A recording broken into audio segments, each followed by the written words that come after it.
Se eu contar essa história, talvez vocês nunca mais me vejam da mesma forma. Talvez algumas de vocês até deixem de me seguir quando descobrirem a verdade sobre minha família. Mas chegou a hora de falar sobre o segredo mais sombrio que carreguei por mais de 40 anos no meu peito. Olá, meus queridos. Me chamo Antônia, mas podem me chamar de Dona Tônia.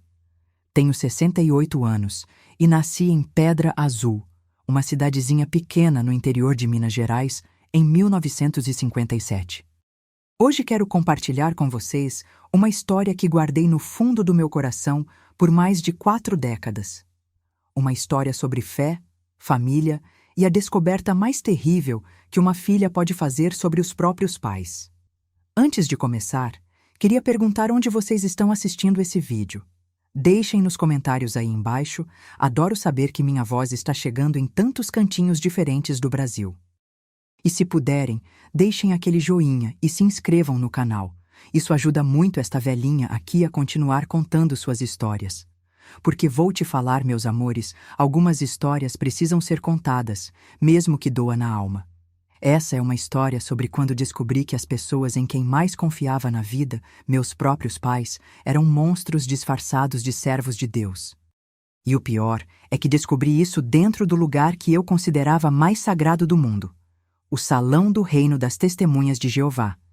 Era 1975, quando meus pais, José Maria e Conceição, se converteram às Testemunhas de Jeová. Eu tinha apenas 18 anos e estava noiva do Pedro, um rapaz católico que conheci na escola. Lembro como se fosse ontem do dia que meu pai chegou em casa com aquela revista Despertai na mão e os olhos brilhando de uma forma que eu nunca tinha visto. Nossa casa ficava na Rua das Acácias, número 127, uma casa simples de 3 quartos com quintal grande, onde minha mãe criava galinhas e plantava verduras. O cheiro de café sempre perfumava nossa cozinha, misturado com o aroma do pão caseiro que minha mãe fazia toda manhã antes do sol nascer.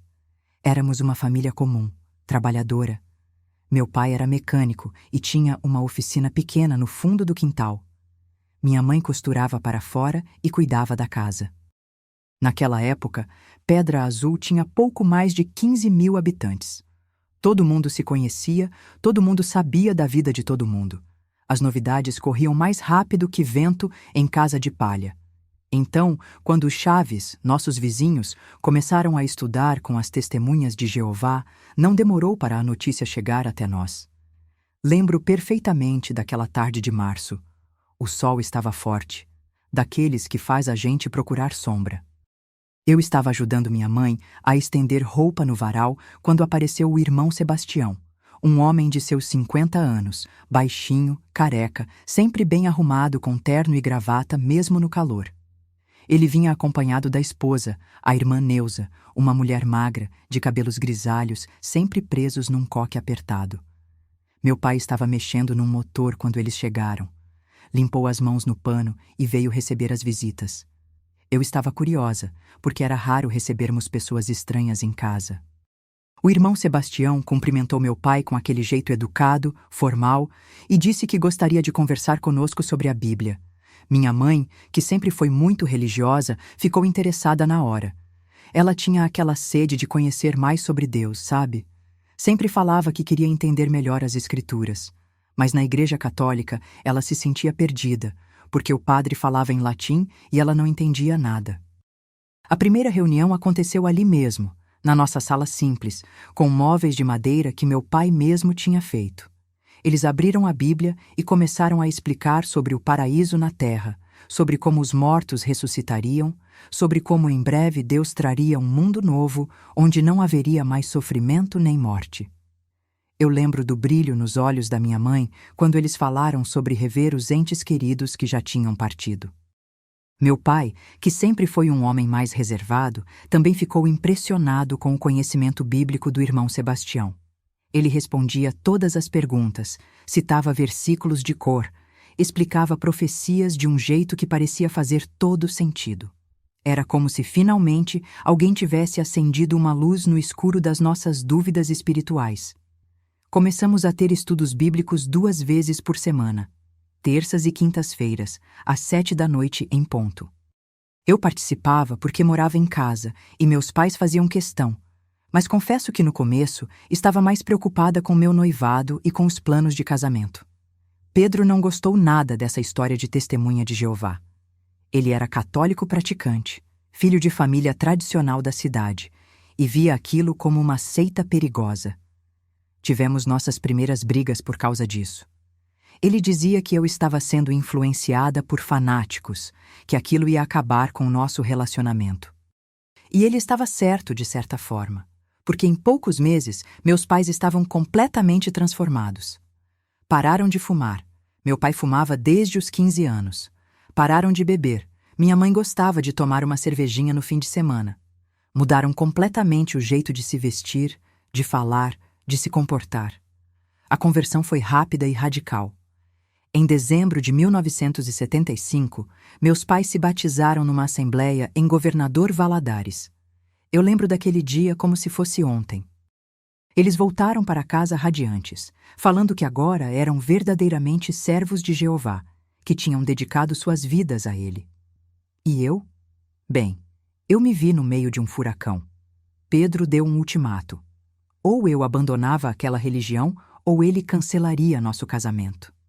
Meus pais, do outro lado, começaram a me pressionar para deixar Pedro, porque ele era um descrente e eu não podia me unir em julgo desigual com alguém que não servia a Jeová.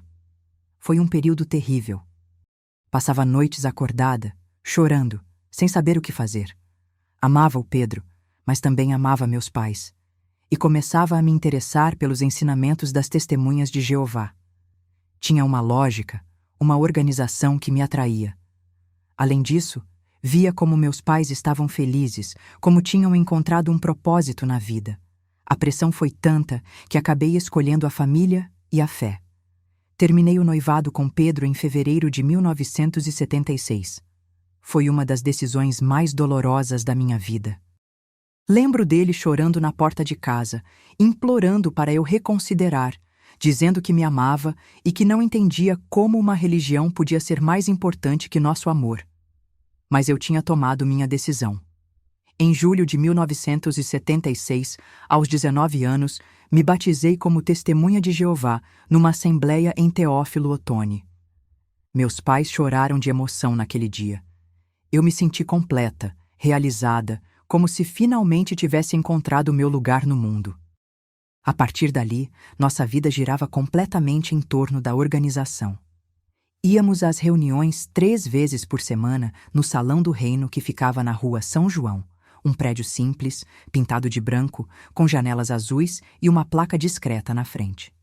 Participávamos do estudo da revista A Sentinela às terças, da Escola do Ministério Teocrático às quintas e das reuniões de serviço e palestra pública aos domingos. Nossa rotina era rígida e disciplinada. Acordávamos cedo para a adoração em família, onde líamos a Bíblia e fazíamos oração juntos.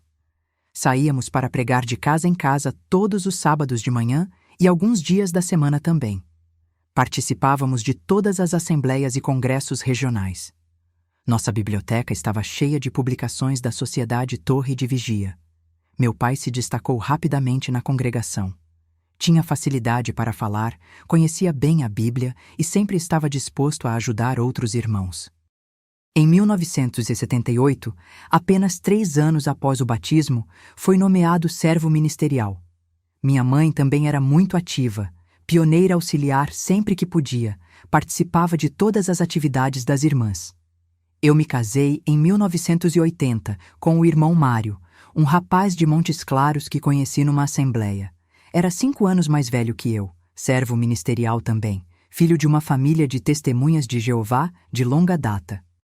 O casamento foi simples, no Salão do Reino mesmo, com uma festa pequena depois na casa dos meus pais. Éramos felizes naquela época, ou pelo menos eu achava que éramos. Tínhamos nossa fé, nossa comunidade, nosso propósito de vida. Morávamos numa casa pequena na Rua dos Ipês, a 2 quadras da casa dos meus pais. Mário trabalhava como contador numa empresa local e eu dava aulas particulares de português para complementar nossa renda. Em 1982, nasceu minha primeira filha, a Rebeca. Foi uma alegria imensa. Meus pais ficaram radiantes com a primeira neta. Em 1985 veio Samuel, meu menino. Nossa família estava completa, nossa vida seguia nos trilhos da fé e da dedicação a Jeová. Meu pai continuou crescendo na organização. Em 1983 foi nomeado ancião, uma das maiores honras que um testemunha de Jeová pode receber. Passou a fazer parte do corpo de anciãos que governava nossa congregação, tomava decisões importantes, presidia reuniões, aconselhava os irmãos com problemas espirituais. Lembro da emoção dele no dia da nomeação. Chegou em casa com os olhos cheios de lágrimas, dizendo que Jeová havia confiado nele uma grande responsabilidade. Minha mãe também chorou de emoção. Toda a congregação os parabenizou. Diziam que era merecido, que meu pai era um exemplo de cristão dedicado. E realmente parecia ser. Meu pai era daqueles irmãos que todos respeitavam e admiravam. Sempre disponível para ajudar. Sempre com uma palavra de encorajamento. Sempre pronto para visitar os enfermos ou aconselhar quem precisava. Era carinhoso com todos, especialmente com as crianças da congregação.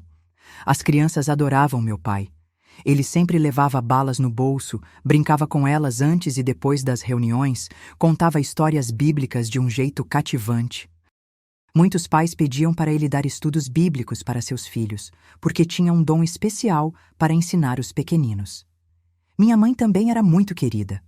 Organizava as atividades das irmãs, ajudava nas limpezas do salão do reino, visitava as irmãs doentes, sempre com um prato de comida ou uma palavra de conforto. Era conhecida por sua hospitalidade. Nossa casa estava sempre cheia de irmãos, aos domingos depois das reuniões. Éramos uma família exemplar na congregação. O irmão, José Maria, e a irmã Conceição eram referência de espiritualidade e dedicação. Eu me orgulhava dos meus pais, me sentia abençoada por ter nascido numa família tão dedicada a Jeová. Mas sabe aquela sensação de que algo não está certo, mesmo quando tudo parece perfeito? Às vezes, tarde da noite, eu tinha umas inquietações estranhas. Nada específico, apenas uma sensação de que havia algo que eu não conseguia enxergar. Meus queridos que estão me acompanhando até aqui, vocês já percebem onde essa história vai chegar? Às vezes os sinais estão todos lá, mas não conseguimos enxergar, não é mesmo? Se esse vídeo está te tocando, deixe seu like para me incentivar a continuar compartilhando essas memórias. Era 1987 quando comecei a notar algumas coisas estranhas. Pequenos detalhes que, na época, eu justificava de mil maneiras, mas que hoje, com a sabedoria dos anos, percebo que eram sinais claros de que algo estava muito errado. A primeira coisa que me chamou a atenção foi o comportamento das crianças na congregação. Algumas delas, especialmente os meninos entre 8 e 12 anos, começaram a apresentar mudanças no comportamento. O pequeno Josué, filho dos irmãos Antônio e Maria, era uma criança alegre e falante, mas de repente ficou arredio, quieto, evitava contato visual com os adultos. O Bruninho, neto da irmã Glória, começou a ter pesadelos e fazer xixi na cama novamente, depois de já ter parado há anos. Sua avó comentava nas reuniões, pedindo orações, dizendo que não entendia o que estava acontecendo com o menino. Tinha também o Carlinhos, filho dos irmãos Roberto e Silvia.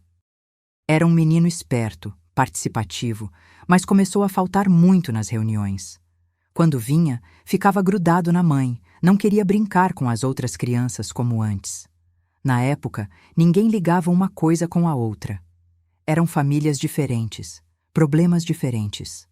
Os pais justificavam como fases normais da infância, talvez influência da escola, ou algum problema de adaptação. Nós, como congregação, oferecíamos apoio espiritual, orações, conselhos baseados na Bíblia. Mas eu, como mãe, começava a ficar preocupada. Minha filha Rebeca, que tinha 5 anos, às vezes chegava das reuniões estranha, quieta demais. Quando eu perguntava se tinha acontecido alguma coisa, ela balançava a cabeça que não, mas eu sentia que havia algo que ela não conseguia ou não queria falar.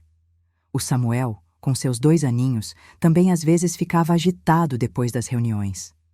Chorava quando víamos algum dos irmãos na rua, coisa que antes não acontecia. Eu achava estranho, porque ele sempre foi uma criança sociável.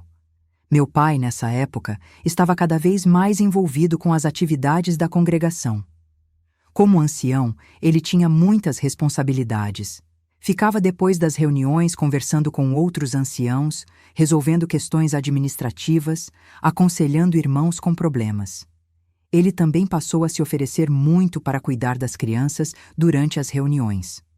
Quando algum pai ou mãe precisava sair para atender o telefone, ou quando alguma criança ficava inquieta durante as palestras, meu pai sempre se prontificava a levá-la para fora, para o jardim atrás do salão do reino, para que ela se acalmasse. Todo mundo elogiava essa atitude dele. Diziam que era um homem de coração bondoso, que amava as crianças como Jesus amava. Eu também pensava assim. Ficava orgulhosa de ter um pai tão dedicado, tão disposto a ajudar. Mas comecei a perceber um padrão. Meu pai sempre se oferecia para cuidar dos meninos. As meninas, ele deixava com as irmãs. Na época, achei que fosse apenas porque ele se identificava mais com os meninos, talvez por ter tido só filhas, eu e minha irmã Márcia. Outra coisa que me intrigava era a sala de estudos no fundo do salão do reino. Era uma sala pequena, usada para estudos individuais, aconselhamentos privados e às vezes para as crianças brincarem quando faziam barulho durante as reuniões. Meu pai tinha uma chave dessa sala, como ancião, e às vezes levava as crianças para lá. Várias vezes eu vi ele sair dessa sala com algum menino, os dois meio desarrumados, como se tivessem estado brincando ou correndo. Meu pai sempre explicava que estava contando histórias bíblicas, ou que a criança tinha derramado algo e ele estava ajudando a limpar. Eu acreditava. Por que não acreditaria? Era meu pai, um homem de Deus, um ancião respeitado. Se havia alguém em quem eu confiava cegamente no mundo, era nele. Mas as crianças... as crianças começaram a mudar mais visivelmente. O Josué desenvolveu um tique nervoso, ficava piscando um olho compulsivamente. O Bruninho começou a ter medo do escuro e se recusava a dormir sozinho. O Carlinhos desenvolveu uma gagueira que não tinha antes. Os pais estavam preocupados, levavam os meninos ao médico, ao psicólogo quando tinham condições. Mas ninguém conseguia descobrir o que estava causando essas mudanças. Os profissionais diziam que poderia ser estresse, mudanças na escola, problemas familiares. Durante esse período, minha mãe também começou a demonstrar alguns comportamentos que hoje percebo como sinais. Ela ficou mais nervosa, mais ansiosa. Começou a tomar calmante para dormir, coisa que nunca precisou antes. Dizia que estava com insônia, que não conseguia descansar direito. Às vezes eu a encontrava chorando sem motivo aparente. Quando perguntava o que estava acontecendo, ela dizia que eram coisas da idade, que estava passando por alterações hormonais. Eu acreditava, porque realmente ela estava na menopausa. Mas hoje sei que não era isso. Minha mãe sabia. Ela sabia o que meu pai estava fazendo e estava sofrendo em silêncio, sem coragem de denunciar, sem saber como lidar com aquele horror. Em 1988, aconteceu algo que deveria ter sido um alerta vermelho para todos nós. O Carlinhos, que na época tinha 11 anos, teve uma crise nervosa durante uma reunião. Do nada, começou a gritar, a chorar desesperadamente, dizendo que não queria ficar, que queria ir para casa. A mãe dele ficou desesperada, não entendia o que estava acontecendo. O pai tentou acalmar o menino, mas Carlinhos ficou ainda mais agitado. Foi uma cena terrível, toda a congregação parou para olhar. Meu pai, como ancião, se ofereceu para ajudar. Aproximou-se do Carlinhos para tentar acalmá-lo, mas quando o menino o viu, começou a gritar ainda mais alto: Não, não, não quero ir com ele. Todo mundo ficou constrangido. Meu pai recuou, visivelmente abalado. Disse que talvez fosse melhor chamar outro ancião para ajudar. O irmão Sebastião conseguiu acalmar o menino e a família foi para casa mais cedo. Depois desse episódio, ficamos sabendo que os pais do Carlinhos decidiram mudar de congregação. Disseram que achavam melhor para o menino, que talvez em outro ambiente ele se adaptasse melhor. Ninguém questionou muito, porque realmente parecia a melhor solução. Mas eu não conseguia tirar da cabeça a reação do Carlinhos quando viu meu pai. Aquele medo, aquele desespero. Perguntei para meu pai se tinha alguma ideia do que poderia ter causado aquela reação. Ele disse que não fazia a menor ideia, que talvez o menino estivesse associando ele a algum trauma, já que, como ancião, ele tinha que lidar com situações difíceis. A explicação fazia sentido, ou pelo menos eu fiz questão de acreditar que fazia. Pouco tempo depois, soubemos que outra família também estava se mudando de congregação. Os pais do Josué disseram que tinham recebido uma proposta de trabalho em outra cidade e que não poderiam mais frequentar nosso salão do reino. Começava a ser estranho. 2 famílias se mudando em pouco tempo, ambas com filhos que vinham apresentando comportamentos estranhos. Mas ainda assim, ninguém ligou os pontos. Ou se ligou, preferiu ficar calado. A congregação seguia sua rotina normal. As reuniões, os estudos, as pregações de casa em casa. Meu pai continuava sendo respeitado e admirado. Se algum irmão tinha alguma suspeita, não demonstrava. Mas eu comecei a observar mais atentamente. Não que desconfiasse conscientemente do meu pai, mas havia algo no ar, uma tensão que eu não conseguia identificar. Às vezes pegava olhares estranhos entre alguns irmãos, conversas que paravam quando eu me aproximava. Uma noite, meu marido Mário chegou em casa pensativo. Perguntei o que estava acontecendo e ele disse que tinha ouvido alguns comentários na empresa onde trabalhava. Nada específico, apenas algumas pessoas fazendo perguntas sobre nossa congregação, sobre alguns irmãos. Isso me incomodou. Nossa cidade era pequena, todo mundo se conhecia e qualquer fofoca se espalhava rapidamente. Se estavam falando alguma coisa sobre nossa congregação, isso não era bom sinal. Conversei com minha mãe sobre isso. Ela ficou visivelmente nervosa, disse que era só inveja, que sempre haveria pessoas dispostas a falar mal dos servos de Jeová. Mas eu percebi que ela sabia de alguma coisa que não estava me contando. Foi nessa época que comecei a prestar mais atenção nos detalhes. Observava como as crianças reagiam aos adultos da congregação, especialmente ao meu pai, e comecei a notar coisas que antes passavam despercebidas. Quando meu pai se aproximava de algum menino para cumprimentar ou conversar, alguns deles ficavam visivelmente desconfortáveis. Não todos, mas alguns, especialmente aqueles que já tinham apresentado mudanças de comportamento. Também percebi que meu pai tinha preferências claras. Havia certos meninos com quem ele interagia mais, brincava mais, dava mais atenção, e curiosamente eram sempre os mesmos tipos. Meninos tímidos, de famílias mais simples, que talvez não teriam tanto apoio em casa se algo acontecesse. Mas eu ainda resistia a essas percepções. Não queria acreditar que pudesse haver algo sinistro por trás da dedicação do meu pai às crianças. Era mais fácil pensar que eu estava sendo paranoica, que estava vendo coisas onde não havia nada. O ano de 1989 trouxe mudanças significativas. Nossa congregação ganhou um novo ancião, o irmão Paulo, que veio transferido de Belo Horizonte. Era um homem mais jovem, na casa dos 35 anos, muito observador e criterioso. Desde que chegou, percebi que ele observava muito as dinâmicas da congregação. Não participava das conversas casuais dos outros anciãos, mantinha-se mais reservado, estudioso. E eu notei que ele observava especialmente as interações entre os adultos e as crianças. Várias vezes peguei o irmão Paulo olhando fixamente quando meu pai estava interagindo com alguma criança. Não era um olhar casual, era um olhar de quem estava analisando, avaliando alguma coisa. Isso me deixava ainda mais inquieta. Se um ancião experiente como o irmão Paulo estava observando meu pai daquele jeito, talvez houvesse realmente algo de errado.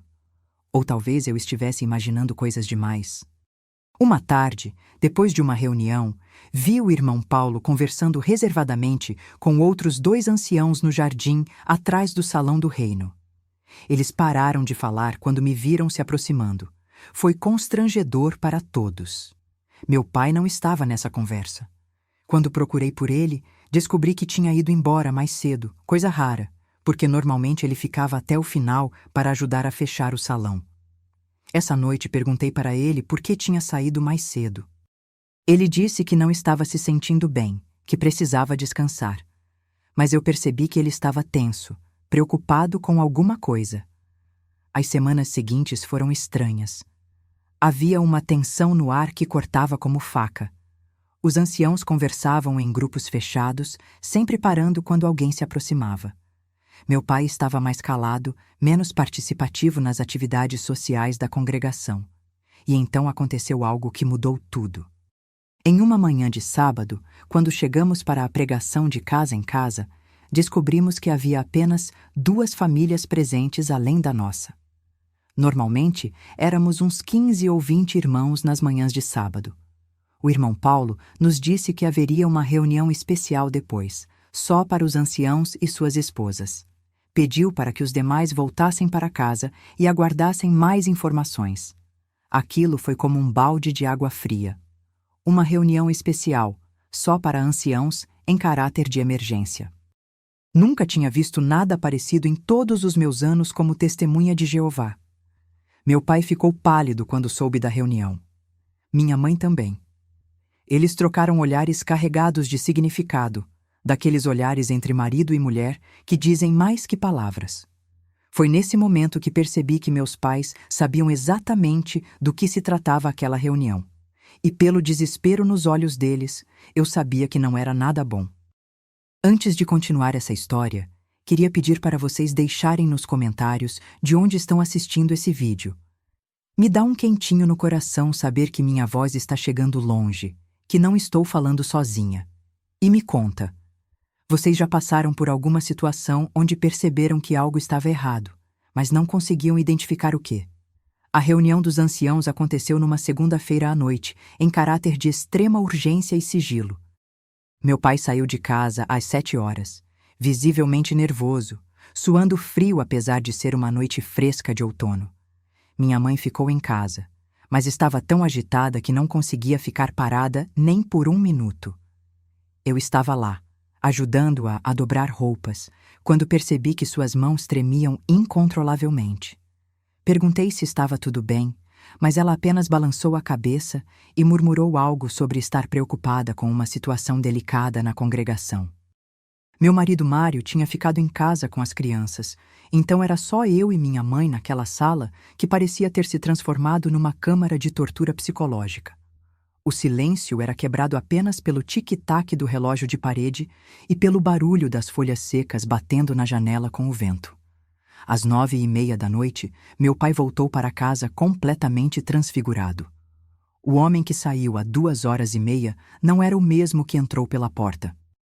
Estava pálido como papel, as mãos tremendo, os olhos vermelhos como se tivesse chorado ou como se estivesse prestes a chorar.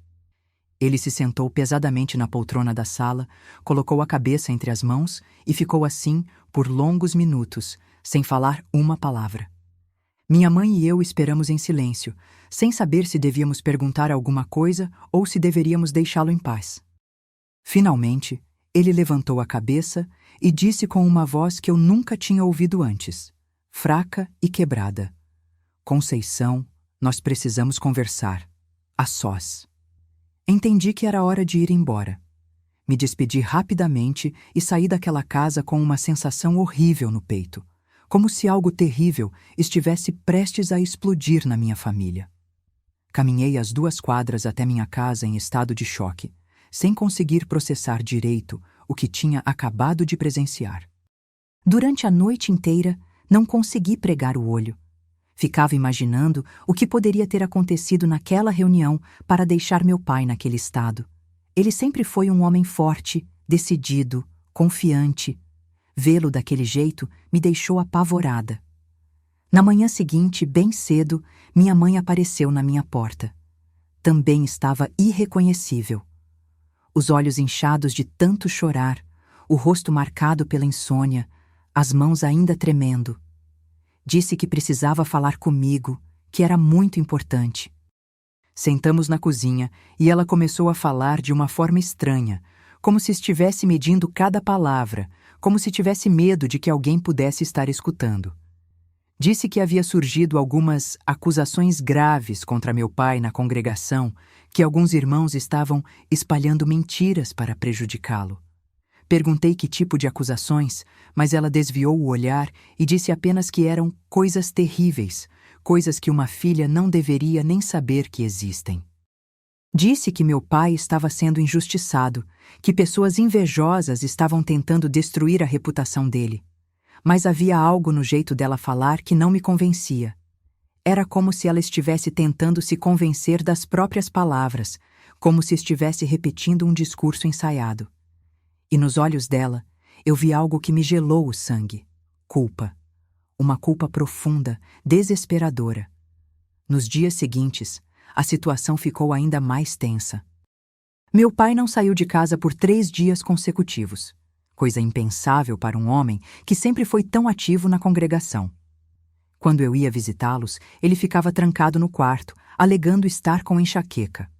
Minha mãe tentava manter uma fachada de normalidade, mas estava visivelmente se despedaçando por dentro. Emagreceu visivelmente em poucos dias. Os cabelos começaram a ficar grisalhos da noite para o dia.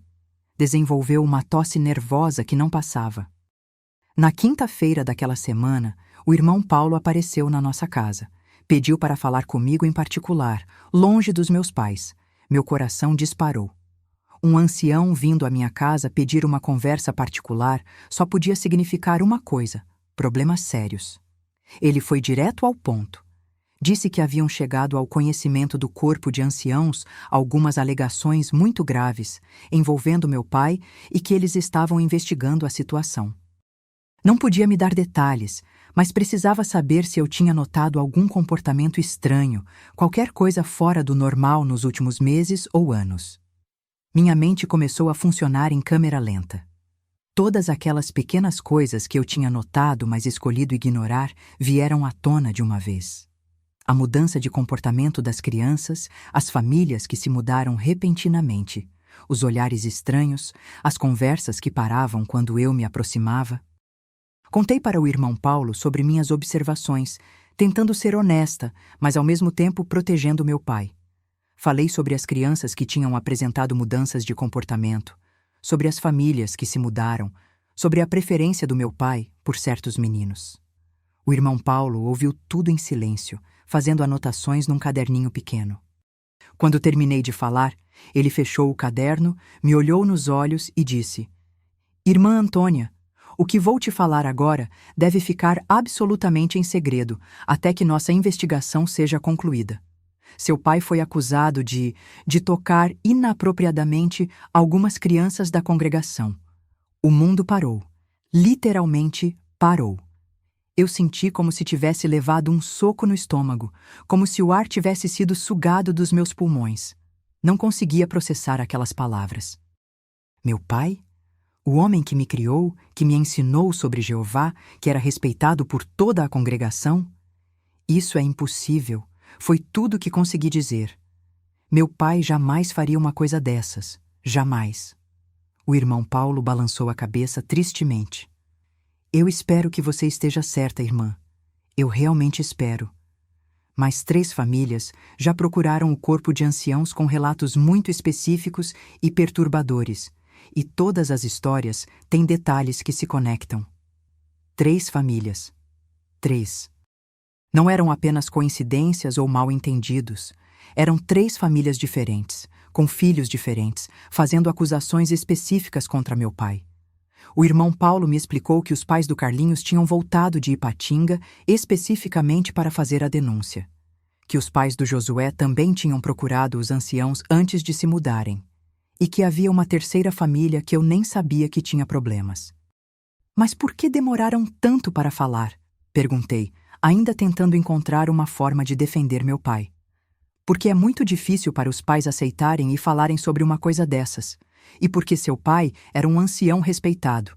Quem ia acreditar numa criança contra a palavra de um servo de Jeová tão dedicado?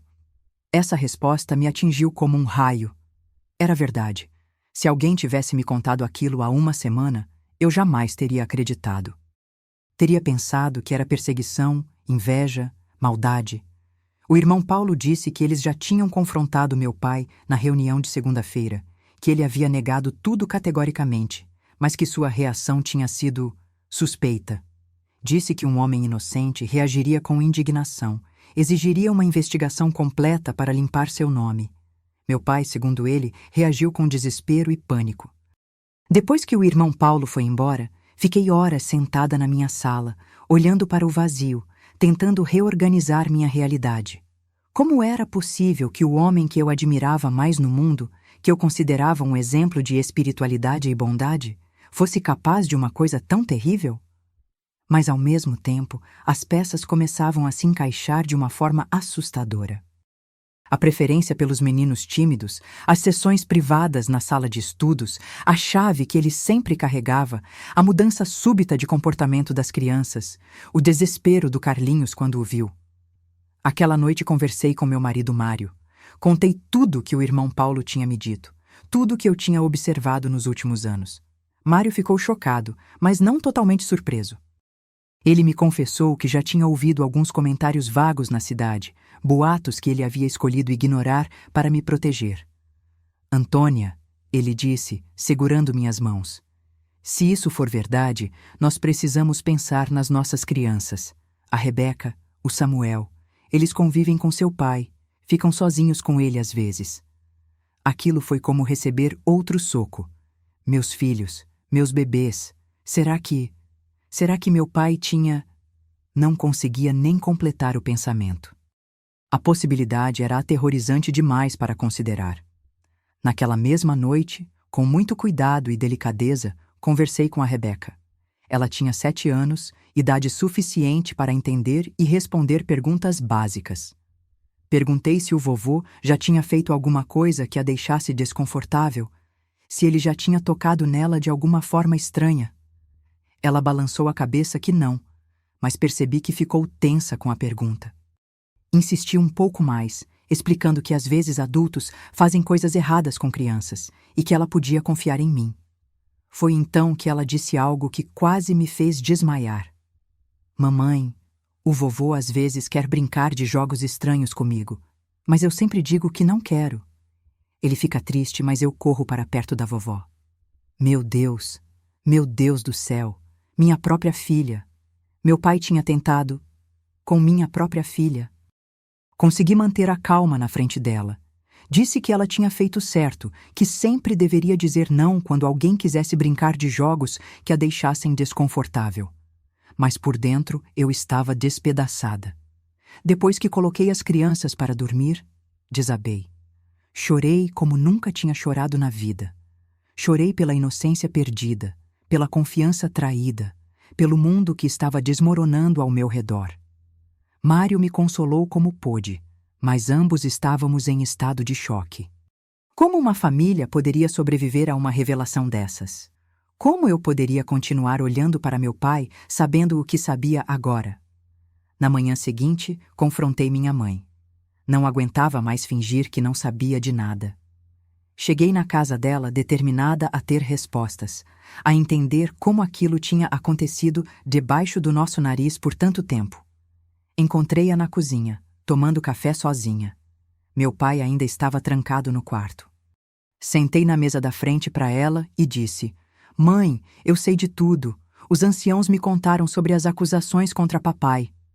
Ela deixou a xícara cair. Literalmente deixou a xícara cair no chão, onde se despedaçou em 1000 pedaços. Ficou me olhando com uma expressão de puro terror, como se o mundo tivesse acabado.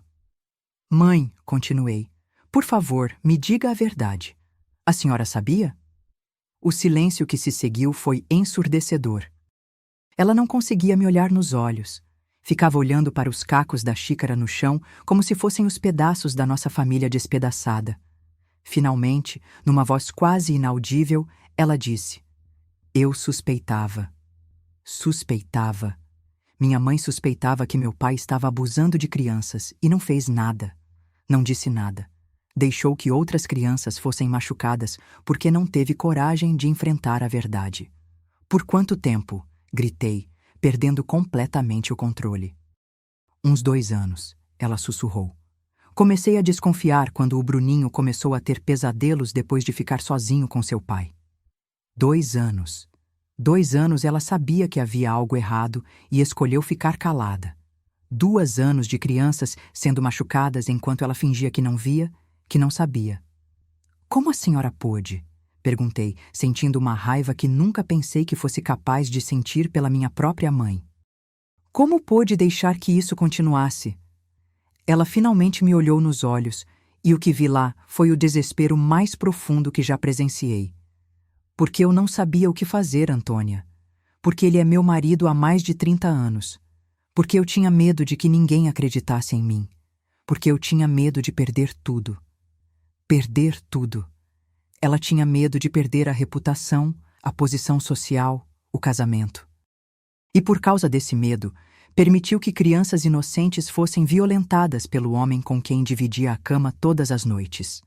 Foi nesse momento que percebi que havia perdido não apenas meu pai, mas também minha mãe. A mulher que eu admirava, que considerava um exemplo de virtude cristã, era na verdade uma cúmplice silenciosa dos crimes mais horrendos que se pode imaginar. A semana seguinte foi um borrão de reuniões com anciãos, conversas tensas, lágrimas e insônia. O corpo de anciãos estava conduzindo uma investigação interna, mas já estava claro para todos que as evidências eram esmagadoras. Mais famílias começaram a aparecer. Pais que tinham notado mudanças nos filhos, mas nunca tinham conectado com meu pai. Crianças que finalmente encontraram coragem para falar quando souberam que outras já tinham denunciado. O número subiu para 5 famílias. 5. 5 crianças diferentes, todas meninos entre 7 e 12 anos, todas com relatos similares sobre o que meu pai fazia com eles na sala de estudos do Salão do Reino. É difícil até hoje reviver esses momentos. Às vezes, me pergunto como consegui suportar tanto. Vocês que estão me acompanhando até aqui, o que acham que eu deveria ter feito? Me conta lá nos comentários. Era uma quinta-feira, 15 de junho de 1989, uma data que ficou gravada na minha memória como se fosse marcada a ferro em brasa. O dia em que minha vida, como eu a conhecia, chegou ao fim definitivo. Acordei às 5 da manhã com uma sensação estranha no peito, como se algo terrível fosse acontecer. Tinha tido pesadelos a noite inteira, sonhos confusos onde eu via crianças correndo e gritando, e meu pai perseguindo-as com um sorriso sinistro que nunca tinha visto no rosto dele. Mário já tinha saído cedo para o trabalho. As crianças ainda dormiam. Fiquei na cozinha tomando café e olhando pela janela, tentando organizar os pensamentos que não paravam de girar na minha cabeça. Às 7h30, o telefone tocou. Era o irmão Paulo, com uma voz tensa que eu nunca tinha ouvido antes. Irmã Antonia, preciso que a senhora venha urgentemente ao Salão do Reino. Traga seu marido também, se possível. O que aconteceu? Perguntei, já sentindo o coração acelerar. Não posso falar pelo telefone, mas é sobre seu pai. É grave. Deixei as crianças com minha vizinha e corri atrás do Mário no trabalho. Explicei rapidamente a situação e ele conseguiu sair mais cedo. Chegamos ao Salão do Reino às 9 horas da manhã. A cena que encontramos lá nunca mais saiu da minha memória. Havia uma viatura da Polícia Civil estacionada na frente. 2 investigadores conversavam com os anciãos no jardim. E no estacionamento, reconheci os carros de pelo menos 3 famílias que eu sabia que tinham filhos envolvidos nas acusações. Meu estômago embrulhou. A polícia. A situação tinha saído do controle da congregação e chegado às autoridades. Isso significava que não era mais apenas uma questão espiritual interna. Era um caso criminal. O irmão Paulo nos recebeu com uma expressão sombria. Os pais do Josué procuraram a polícia ontem à noite, explicou. Eles trouxeram o menino para depor hoje de manhã e ele confirmou tudo, com detalhes. Detalhes. Não queria nem imaginar que tipo de detalhes uma criança de 9 anos podia dar sobre os abusos que sofreu. Onde está meu pai? Perguntei, a voz saindo meio engasgada. Está a caminho. Os investigadores pediram para ele vir aqui para um depoimento inicial. Sua mãe está com ele. 20 minutos depois, vi o carro do meu pai entrando devagar no estacionamento. Ele dirigia como se fosse a própria execução, devagar, hesitante. Minha mãe estava no banco do passageiro, com o rosto escondido nas mãos. Quando eles saíram do carro, foi como ver 2 fantasmas. Meu pai, que sempre foi um homem impecavelmente arrumado, estava com a barba por fazer, a camisa amarrotada, os cabelos desarrumados. Minha mãe mal conseguia andar direito, precisou se apoiar nele para chegar até a entrada do salão. Os investigadores, 2 homens de meia-idade com expressões profissionais, mas não hostis, chamaram meu pai para uma conversa particular. Eles foram para a sala de estudos. Ironicamente, a mesma sala onde, segundo as crianças, os abusos aconteciam. Ficamos esperando do lado de fora. Eu, Mário, minha mãe e os anciãos. O silêncio era ensurdecedor. Ninguém sabia o que dizer numa situação daquelas.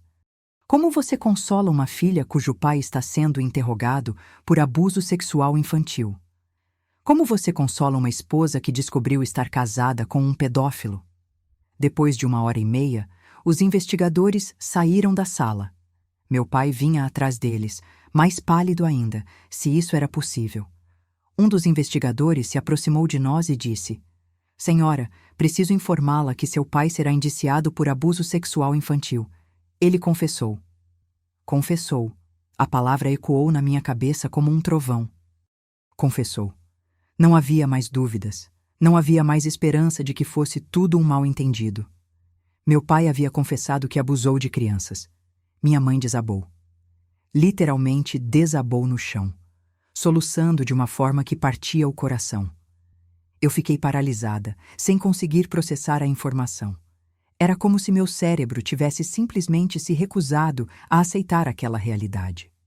O investigador continuou falando, explicando procedimentos, mencionando advogados e processos judiciais, mas eu não estava ouvindo nada. Estava olhando fixamente para meu pai, tentando reconhecer naquele homem destruído o homem que me criou, que me ensinou a andar de bicicleta, que me contava histórias da Bíblia quando eu era pequena. Foi quando nossos olhares se cruzaram que a realidade finalmente me atingiu em cheio. Nos olhos dele, eu vi tudo: a culpa, a vergonha, o desespero. Mas também vi algo que me gelou completamente, uma espécie de alívio. Alívio porque finalmente o segredo tinha saído, porque não precisava mais fingir, mentir, viver com aquele peso. Papai, consegui sussurrar. Por quê? Ele balançou a cabeça, os olhos se enchendo de lágrimas. Eu não sei, filha. Eu não sei. Não sabia. O homem que tinha uma resposta para tudo, que citava a Bíblia para qualquer situação, que sempre soube me orientar nos momentos difíceis, não sabia por que tinha machucado crianças inocentes. Os investigadores disseram que ele não seria preso naquele momento, mas que teria que comparecer à delegacia regularmente e não podia sair da cidade. Também ficou proibido de ter qualquer contato com menores de idade sem supervisão. Quando eles foram embora, ficamos lá, eu, Mário, meus pais e os anciãos, em um silêncio sepulcral. O que você fala numa situação dessas? Como você continua uma conversa depois de uma revelação que destrói tudo o que você acreditava sobre sua família? Foi o irmão Paulo quem quebrou o silêncio. Irmão José Maria, o senhor entende que não pode mais fazer parte desta congregação. O senhor será desassociado imediatamente. Desassociado. Na linguagem das testemunhas de Jeová, isso significava morte social e espiritual. Ninguém da congregação poderia mais falar com ele, cumprimentá-lo, reconhecer sua existência. Para todos os efeitos práticos, ele deixaria de existir. Meu pai apenas acenou com a cabeça. Não argumentou, não tentou se defender, não pediu uma segunda chance. Acho que, no fundo, ele sabia que não merecia perdão, que não havia volta depois do que tinha feito. E a senhora, irmã Conceição, continuou o irmão Paulo, olhando para minha mãe, terá que passar por um comitê disciplinar. Se ficar comprovado que a senhora sabia e não denunciou, também será desassociada. Minha mãe nem levantou a cabeça. Continuou soluçando, encolhida numa cadeira, como se quisesse desaparecer do mundo. Foi nesse momento que tomei a decisão mais difícil da minha vida. Olhei para meu pai, para aquele homem que eu admirava mais que qualquer pessoa no mundo, e disse: Eu não quero mais te ver, nunca mais. Ele me olhou como se tivesse levado um tiro no peito. Antônia?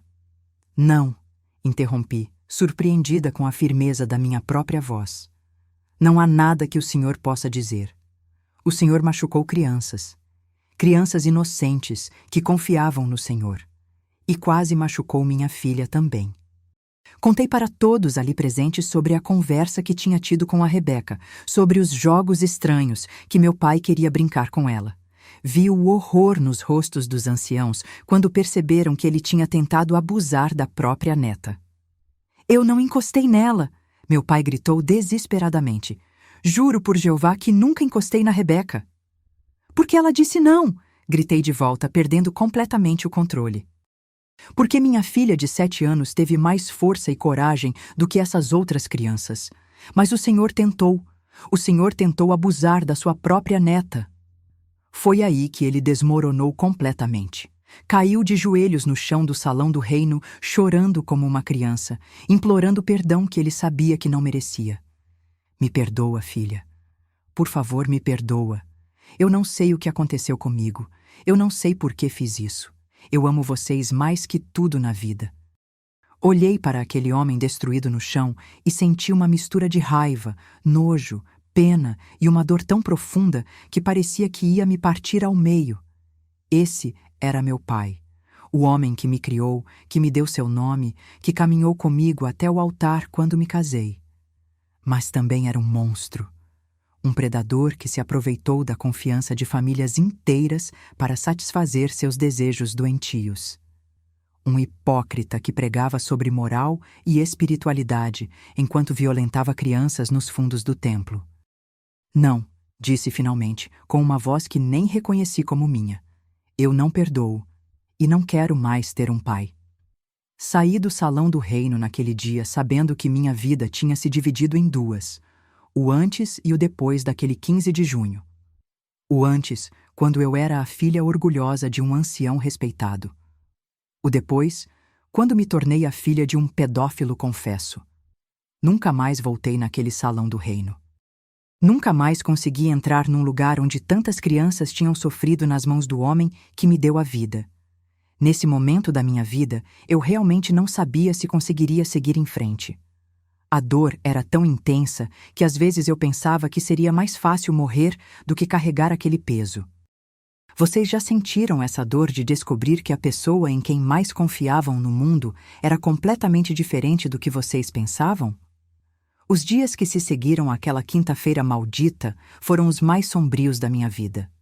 Era como se eu estivesse vivendo num pesadelo do qual não conseguia acordar, num mundo onde tudo que eu acreditava ter sido verdade se revelava uma mentira terrível. A notícia se espalhou pela cidade com a velocidade de um incêndio. Pedra Azul era pequena demais para manter segredos, especialmente segredos dessa magnitude. Em menos de 48 horas, todo mundo sabia que o irmão José Maria, o ancião respeitado das Testemunhas de Jeová, tinha confessado ter abusado de pelo menos 5 crianças. O que mais me doía não eram apenas os olhares de pena ou repulsa das pessoas na rua. Era a forma como algumas delas me olhavam com suspeita, como se eu soubesse de tudo e tivesse sido cúmplice do meu pai. Como se toda a família fosse contaminada pela maldade dele. Mário teve que sair mais cedo do trabalho no primeiro dia, porque não aguentava os colegas fazendo perguntas, fazendo comentários, olhando para ele como se ele fosse responsável pelos crimes do sogro. Alguns demonstravam solidariedade genuína, mas outros pareciam estar se divertindo com o nosso sofrimento. As crianças começaram a sofrer na escola. A Rebeca, que sempre foi uma menina alegre e comunicativa, voltou para casa chorando porque os coleguinhas estavam dizendo que o vovô dela era um homem mau que fazia coisas feias com crianças. Como uma criança de 7 anos pode entender uma situação dessas? O Samuel, mesmo sendo mais novo, também foi afetado. Parou de dormir direito, ficava acordado choramingando, pedindo para dormir na nossa cama. Durante o dia ficava grudado em mim, com medo de que eu fosse embora e o deixasse sozinho. No terceiro dia após a confissão, tomei a decisão mais radical da minha vida até então. Decidimos nos mudar de Pedra Azul. Não conseguíamos mais viver naquele lugar onde todo mundo nos conhecia como a família do pedófilo. Era impossível reconstruir nossa vida num ambiente onde carregávamos aquela marca. Mário conseguiu uma transferência na firma para Montes Claros, a cidade onde tinha família. Não era ideal. Significava abandonar nossa casa, nossos amigos, nossa vida inteira, mas era necessário. Precisávamos de um recomeço longe dos olhares julgadores e das fofocas. Mas antes de partir, precisei tomar outra decisão dolorosa. O que fazer em relação à minha mãe? Ela tinha sido desassociada da congregação após o comitê disciplinar confirmar que sabia das suspeitas há anos e escolheu ficar calada. Estava completamente destruída, vivendo sozinha naquela casa que agora parecia assombrada pelas memórias terríveis. Meu pai tinha ido morar com a irmã dele em Governador Valadares, esperando o julgamento. Disse que não conseguia mais ficar em Pedra Azul, que não suportava ver o sofrimento que tinha causado. Como se o sofrimento dele fosse mais importante que o sofrimento das vítimas. Minha mãe me implorou para levá-la conosco. Chorava todos os dias, dizia que não tinha mais ninguém no mundo, que não conseguiria viver sozinha com aquele peso na consciência. Foi uma das decisões mais difíceis que já tive que tomar. Por um lado, ela era minha mãe, a mulher que me criou, que cuidou de mim quando estava doente, que me ensinou quase tudo o que sabia sobre ser mulher e mãe. Por outro lado, ela tinha sido cúmplice silenciosa dos crimes mais horrendos que se pode imaginar. Mãe, disse para ela numa tarde chuvosa, enquanto ela empacotava suas poucas posses, a senhora pode vir conosco, mas eu preciso que a senhora entenda uma coisa. Eu não sei se algum dia vou conseguir perdoá-la completamente. Ela aceitou a condição. Disse que preferia viver perto de mim me odiando do que viver longe de mim me amando. Era uma lógica torturada, mas eu entendia o desespero dela. A mudança foi feita em 2 semanas. Vendemos nossa casa por um preço bem abaixo do mercado. Ninguém queria comprar a casa da filha do pedófilo. Empacotamos apenas o essencial e partimos numa manhã nebulosa de julho, sem olhar para trás. Em Montes Claros, alugamos uma casa pequena no bairro São Geraldo. Minha mãe ficou no quartinho dos fundos. Era um arranjo estranho, constrangedor às vezes, mas era o que conseguíamos fazer naquele momento. As primeiras semanas na cidade nova foram extremamente difíceis. Eu não conhecia ninguém, não tinha amigos, não tinha uma congregação para frequentar. Sim, porque apesar de tudo, eu ainda me considerava uma testemunha de Jeová. Os crimes do meu pai não mudavam minha fé em Jeová. Mas como frequentar uma congregação nova carregando aquele fardo? Como me apresentar sem mencionar meu passado? E se alguém descobrisse quem eu era, quem era meu pai? Decidi ser honesta desde o início. Procurei o salão do reino mais próximo da nossa nova casa e pedi para falar com um dos anciãos. Contei toda a história, quem eu era, o que tinha acontecido, por que tinha me mudado. A reação foi complicada. O ancião, irmão Geraldo, foi compreensivo até certo ponto. Disse que eu não era responsável pelos pecados do meu pai, que era bem-vinda na congregação. Mas também deixou claro que minha situação seria delicada e que eu precisaria provar minha espiritualidade para ser plenamente aceita. Prover minha espiritualidade. Como se eu fosse culpada de alguma coisa. Como se carregar o sangue de um pedófilo me fizesse automaticamente suspeita. Comecei a frequentar as reuniões nessa nova congregação, mas nunca me senti realmente aceita. Havia sempre aqueles olhares, aqueles cochichos quando eu passava. Algumas irmãs eram gentis comigo, mas outras me tratavam com uma frieza que cortava como gelo. Mário também estava sofrendo. Além de lidar com um emprego novo numa cidade estranha, tinha que carregar o peso de estar casado com a filha de um pedófilo. Alguns colegas de trabalho, quando descobriam quem era meu pai, faziam piadas cruéis ou comentários maldosos. As crianças se adaptaram melhor, como crianças costumam fazer.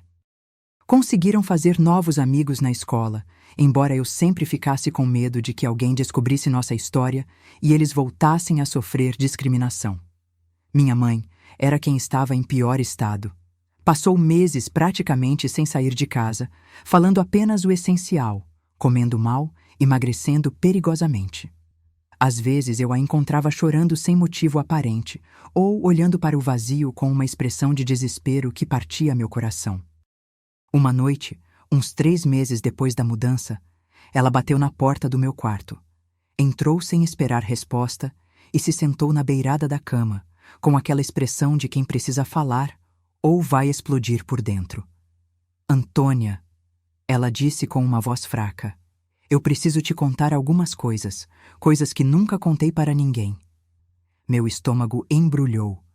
Depois de tudo que já tinha passado, não sei se estava preparada para mais revelações, mas sabia que precisava ouvir.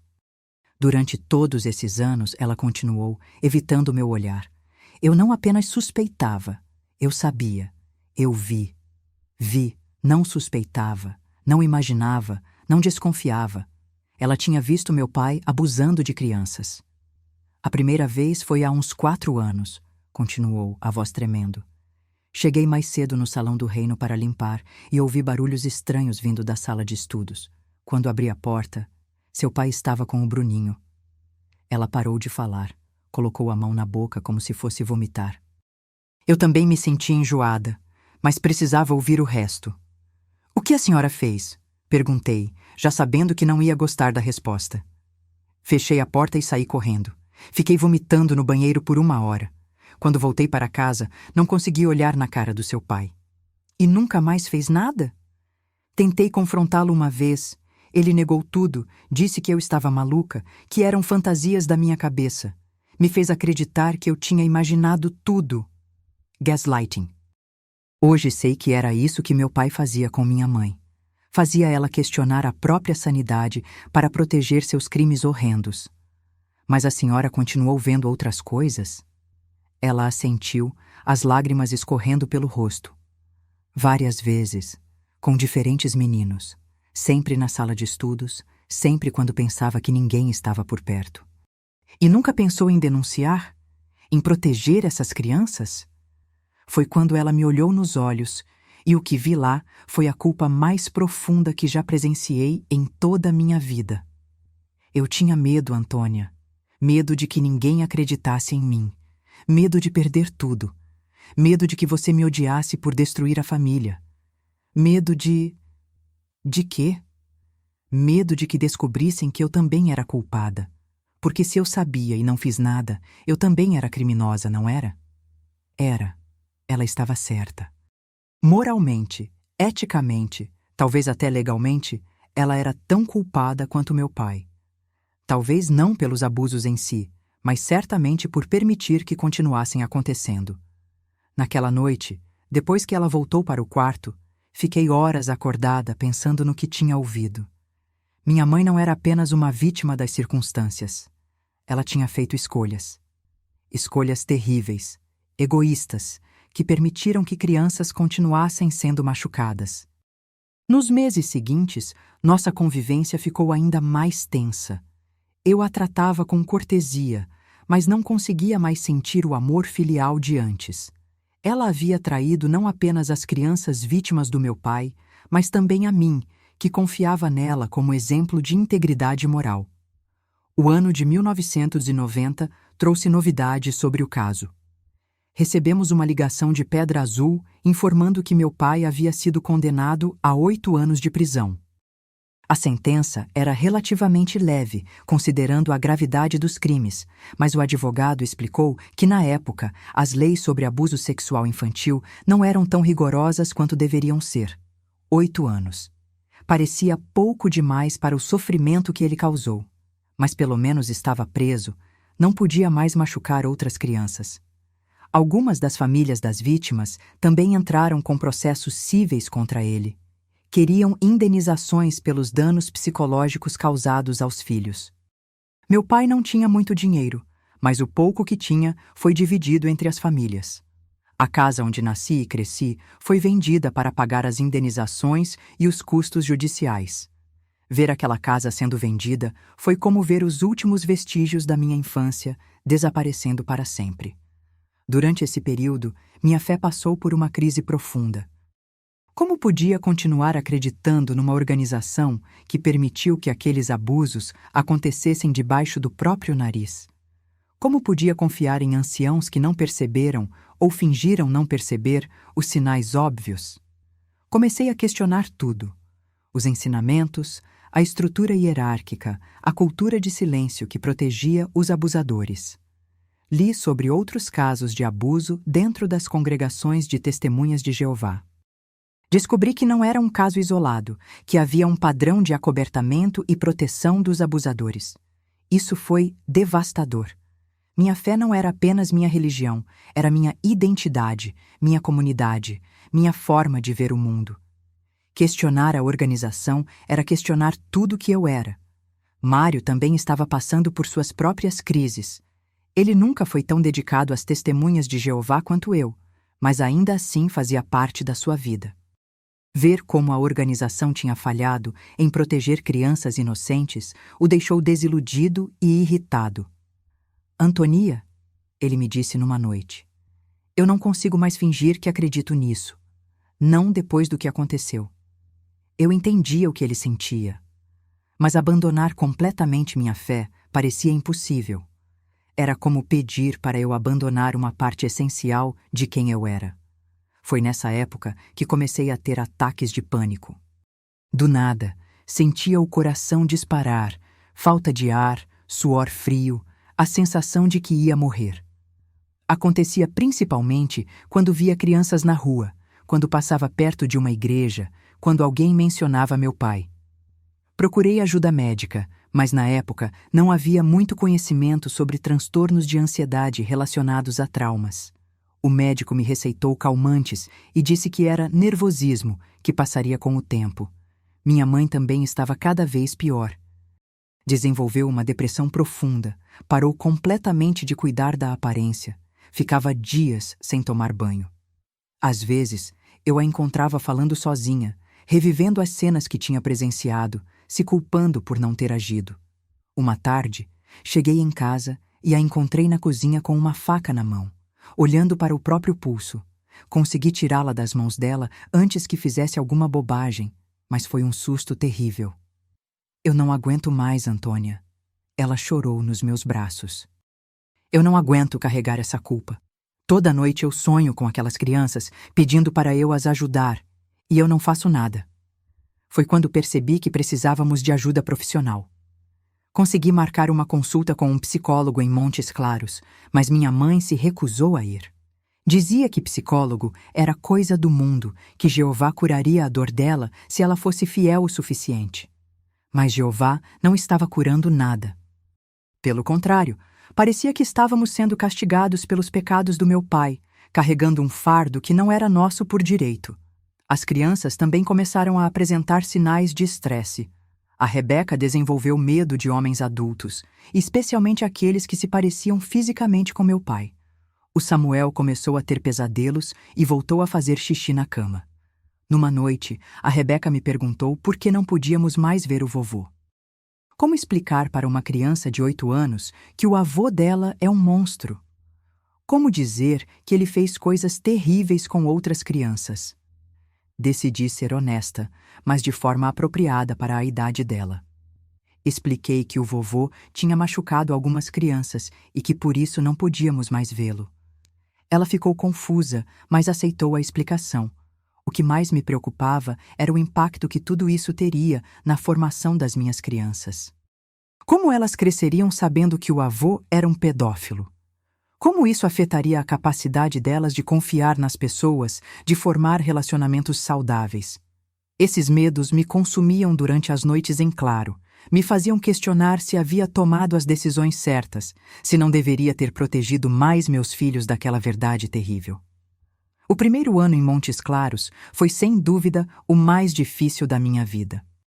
Estava lidando simultaneamente com o trauma da descoberta, a culpa por não ter percebido os sinais, a raiva pela traição, o medo pelo futuro das crianças, a crise de fé e o processo doloroso de reconstruir uma identidade completamente nova. Havia noites em que eu pensava que seria mais fácil morrer do que continuar carregando aquele peso.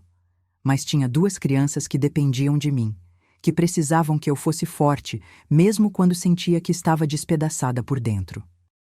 Antes de continuar, quero perguntar para vocês: algum de vocês já passou por uma situação onde teve que reconstruir completamente sua vida depois de uma tragédia? Como encontraram força para seguir em frente quando tudo parecia perdido? Me conte nos comentários, porque às vezes compartilhar nossas experiências ajuda outras pessoas a se sentirem menos sozinhas. O ano de 1991 marcou o início da minha verdadeira jornada de transformação. Não que eu soubesse disso na época. Estava tão perdida na escuridão que não conseguia enxergar qualquer possibilidade de luz no fim do túnel. Mas foi quando comecei, sem perceber, a tomar as primeiras decisões que me levariam de volta à vida. A mudança começou de forma inesperada. Numa manhã de março, enquanto levava as crianças para a escola, a Rebeca me fez uma pergunta que mudou tudo. Mamãe, por que você fica tão triste o tempo todo? Parei no meio da calçada e olhei para minha filha de 8 anos. Nos olhos dela, vi uma preocupação que nenhuma criança deveria ter que carregar. Percebi que minha dor estava contaminando meus filhos, que eles estavam absorvendo minha tristeza e meu desespero. Mamãe não está triste, querida. Menti, tentando forçar um sorriso. Está sim, ela insistiu. Você chora toda noite. Eu escuto. Aquilo me atingiu como um soco no estômago. Minha filha estava perdendo o sono porque me ouvia chorar. Estava carregando o peso da minha dor, além do próprio trauma de ter descoberto sobre o avô. Foi nesse momento que tomei uma decisão. Não importava o quanto eu estivesse sofrendo. Não podia deixar que esse sofrimento destruísse a infância dos meus filhos. Eles já tinham perdido demais. Não podiam perder a versão saudável da mãe também. Procurei novamente o psicólogo, mas dessa vez para mim mesma, não para minha mãe. Dr. Marcos era um homem de seus 40 anos, calmo, paciente, que não julgava. Na primeira consulta, desabei. Contei tudo, sobre meu pai, sobre minha mãe, sobre como me sentia culpada, envergonhada, perdida. Antonia, ele me disse depois de ouvir toda a história, você precisa entender uma coisa muito importante. Você não é responsável pelos crimes do seu pai. Você foi vítima tanto quanto aquelas crianças. Vítima. Nunca tinha pensado em mim dessa forma.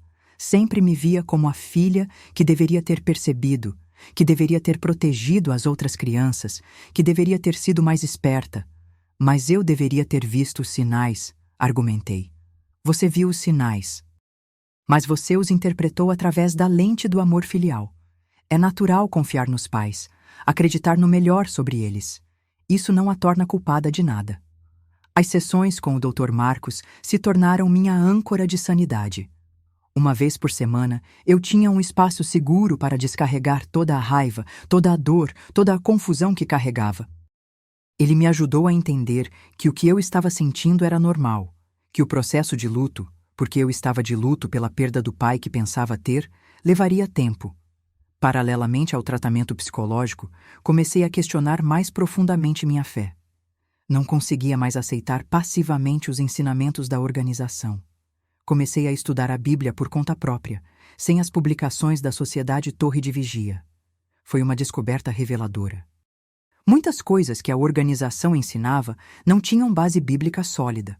Algumas interpretações eram claramente forçadas para sustentar doutrinas específicas. E, mais importante, a mensagem central da Bíblia era sobre amor, perdão e compaixão, não sobre regras rígidas e julgamento. Mário também estava passando por sua própria transformação. Começou a questionar não apenas a religião, mas também outros aspectos da vida. Decidiu voltar a estudar, fazer um curso técnico de contabilidade para ter melhores oportunidades profissionais. Juntos, começamos a reconstruir nossa identidade como casal e como família. Passamos a fazer coisas que nunca tínhamos feito como testemunhas de Jeová. Comemoramos o aniversário das crianças, coisa proibida na religião. Assistimos filmes que antes eram considerados impróprios. Fizemos amizades fora do meio religioso. Foi libertador, mas também assustador. Era como aprender a andar novamente depois de passar a vida inteira usando muletas. As crianças se adaptaram bem às mudanças. Na verdade, pareciam mais felizes sem a rigidez das regras religiosas. A Rebeca começou a fazer aulas de balé, coisa que nunca poderia fazer como testemunha de Jeová, porque dança era considerada imprópria. O Samuel se inscreveu no time de futebol da escola. Minha mãe, por outro lado, não estava conseguindo se adaptar às mudanças. Continuava presa na culpa e na depressão, se recusando a buscar ajuda profissional. Nossa convivência ficou ainda mais difícil quando percebi que ela estava tentando sabotar nosso processo de cura. Vocês estão abandonando Jeová.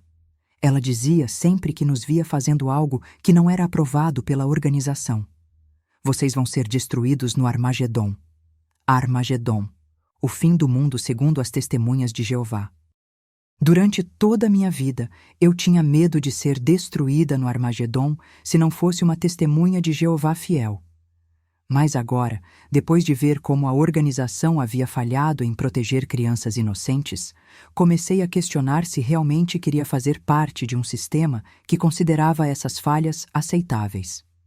Em 1992, tomei uma das decisões mais difíceis da minha vida. Escrevi uma carta formal se desassociando das testemunhas de Jeová. Não foi uma decisão tomada por raiva ou impulso. Foi o resultado de meses de reflexão, estudo e oração. Na carta, expliquei que não conseguia mais fazer parte de uma organização que havia falhado em proteger as crianças da nossa congregação, que não conseguia mais aceitar a cultura de silêncio que protegia abusadores, que precisava encontrar minha própria relação com Deus, sem intermediários humanos falíveis. A resposta veio rápida. Fui oficialmente desassociada. Para todos os efeitos práticos, deixei de existir para qualquer testemunha de Jeová no mundo. Amigos de décadas não podiam mais falar comigo. Parentes que ainda eram da religião me cortaram completamente de suas vidas. Foi doloroso, mas também libertador. Pela primeira vez em anos, senti que estava tomando uma decisão por mim mesma, baseada na minha própria consciência, não nas regras de uma organização. Mário também se desassociou, solidário à minha decisão. Juntos, começamos a explorar outras formas de espiritualidade. Visitamos algumas igrejas cristãs, mas não nos identificamos com nenhuma. Decidimos que nossa fé seria algo pessoal, íntimo, sem necessidade de institucionalização. Com a liberdade religiosa, veio também a liberdade social. Começamos a fazer amigos no bairro, no trabalho, na escola das crianças. Pessoas que nos aceitavam pelo que éramos, não pelo que acreditávamos ou deixávamos de acreditar. Uma dessas amizades foi especialmente importante para minha cura. Dona Rosa, uma vizinha de seus 60 anos que havia perdido o marido há alguns anos. Ela tinha uma sabedoria de vida impressionante e uma capacidade única de ouvir sem julgar. Foi para Dona Rosa que contei pela primeira vez toda essa história sobre meu pai. Esperava ver horror, repulsa, julgamento. Em vez disso, ela me abraçou e disse: "Filha, você não é responsável pelos erros dos outros, nem mesmo dos seus pais." Dona Rosa se tornou uma espécie de mãe substituta para mim. A mãe que eu precisava naquele momento, compreensiva, acolhedora, sábia. Ela me ensinou que era possível reconstruir a vida depois de uma tragédia, que era possível encontrar alegria novamente. Em 1993, consegui meu primeiro emprego desde a mudança para Montes Claros.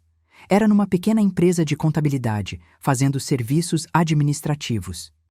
O salário não era muito, mas a independência financeira foi fundamental para minha autoestima. Trabalhar me deu propósito novamente. Sentia-me útil, produtiva, capaz. Os colegas de trabalho não sabiam da minha história e me tratavam como uma pessoa normal, sem pena ou julgamento. Foi nessa época que comecei a perceber que estava mudando por dentro.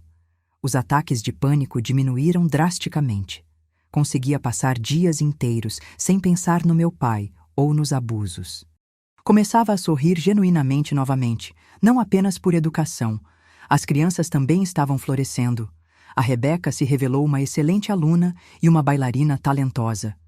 O Samuel era popular na escola e se destacava nos esportes. Vê-los felizes e ajustados foi a maior prova de que estávamos no caminho certo.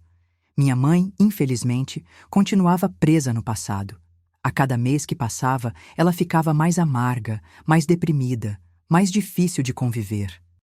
Começou a fazer comentários maldosos sobre nossas escolhas, a criticar tudo o que fazíamos. Uma noite, ela teve uma crise terrível. Começou a gritar que éramos ingratos, que ela tinha sacrificado tudo por nós, que não merecia ser tratada como uma pária na própria família. Foi quando percebi que nossa convivência estava se tornando tóxica para todos. Mãe, disse para ela no dia seguinte, eu acho que seria melhor a senhora morar sozinha. Posso ajudar a encontrar um apartamento pequeno, posso ajudar financeiramente, mas acho que todos precisamos de espaço. Ela ficou furiosa. Me acusou de estar abandonando ela na velhice, de ser uma filha desnaturada. Mas, no fundo, acho que ela também sabia que nossa convivência não estava funcionando. Encontramos um apartamento pequeno a algumas quadras de casa. Ela se mudou em março de 1994, levando apenas suas roupas e alguns móveis básicos. Foi doloroso vê-la partir daquele jeito, mas foi necessário para a sanidade de todos. Com minha mãe morando sozinha, nossa casa ficou mais leve, mais harmoniosa. As crianças pareciam mais relaxadas. Mário e eu pudemos nos concentrar em reconstruir nosso casamento, que havia sido severamente testado pelos eventos dos últimos anos. Começamos a fazer terapia de casal com o Dr. Marcos. Foi uma experiência reveladora perceber como o trauma havia afetado nossa relação. Mário confessou que às vezes tinha medo de tocar em mim, preocupado que eu associasse qualquer contato físico com os abusos do meu pai. Eu confessei que às vezes me sentia suja, contaminada, como se carregasse parte da culpa do meu pai. Trabalhar essas questões foi doloroso, mas necessário. Lentamente, conseguimos reconstruir a intimidade, a confiança, o amor que tínhamos um pelo outro. Em 1995, tomei uma decisão que simbolizou, para mim, o renascimento completo. Decidi voltar a estudar. Sempre tive vontade de fazer faculdade, mas como testemunha de Jeová, o ensino superior era desencorajado. Agora, livre dessas limitações, me inscrevi no curso de pedagogia numa faculdade particular de Montes Claros. Voltar aos estudos aos 38 anos foi desafiador, mas extremamente gratificante. Estava rodeada de jovens cheios de sonhos e energia que me inspiravam a acreditar novamente no futuro. Meus professores eram compreensivos com minhas limitações de tempo. Eu trabalhava durante o dia e estudava à noite. E meus colegas me respeitavam pela experiência de vida que eu trazia. O curso de pedagogia foi uma escolha consciente. Queria trabalhar com crianças, protegê-las, educá-las. Era uma forma de transformar minha dor em propósito, meu trauma em missão de vida. Durante os 4 anos da faculdade, continuei fazendo terapia, trabalhando, cuidando da família. Foram anos intensos, mas produtivos. Sentia que estava construindo uma nova identidade, não mais como filha do pedófilo, não mais como ex-testemunha de Jeová, mas como Antonia, mulher, mãe, estudante, profissional. Minha fé também foi se reconstruindo de uma forma mais madura e pessoal. Não abandonei a crença em Deus, mas desenvolvi uma relação muito mais íntima e menos institucionalizada com o divino. Aprendi a orar sem fórmulas prontas, a buscar orientação espiritual na minha própria consciência. Em 1999, me formei em pedagogia. Foi um dos dias mais felizes da minha vida. Mário e as crianças estavam lá, orgulhosos, aplaudindo quando recebi o diploma. Era o símbolo concreto de que eu havia conseguido reconstruir minha vida completamente. Logo depois da formatura, consegui um emprego como professora numa escola municipal. Trabalhar com crianças foi revelador. Via nelas a inocência que tinha sido roubada das vítimas do meu pai. Cada criança que eu ajudava a aprender e crescer era uma forma de honrar a memória daquelas que foram machucadas. Também desenvolvi um olhar especial para detectar sinais de abuso. Sabia exatamente o que procurar, como interpretar mudanças de comportamento, como criar um ambiente seguro onde as crianças se sentissem confortáveis para falar se algo estivesse errado. Em 10 anos, Desde a descoberta dos crimes do meu pai até minha formatura, eu havia me transformado completamente. Saí de uma mulher despedaçada, perdida, sem identidade própria, para me tornar uma profissional qualificada, uma mãe presente, uma esposa dedicada, uma pessoa que havia encontrado paz com seu passado.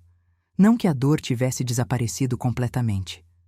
Ainda havia momentos difíceis, memórias que doíam, cicatrizes que às vezes ardiam. Mas aprendi a conviver com essas marcas, a não deixar que elas definissem quem eu era. O mais importante, aprendi que é possível reconstruir a vida depois de uma tragédia, que é possível encontrar significado na dor, propósito no sofrimento, esperança no desespero. Não foi fácil, não foi rápido, mas foi possível. O ano 2000 trouxe mudanças significativas que consolidaram minha nova identidade e minha vida reconstruída. Eu tinha 43 anos, estava estabelecida profissionalmente como professora, meus filhos eram adolescentes saudáveis e ajustados, e meu casamento havia se fortalecido depois de passar pelos testes mais difíceis. A primeira grande novidade foi a decisão de comprar nossa própria casa. Depois de anos pagando aluguel, finalmente tínhamos condições financeiras de ter um lar próprio.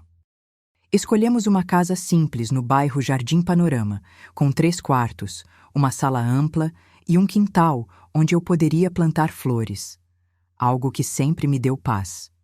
A mudança para a casa própria foi simbólica.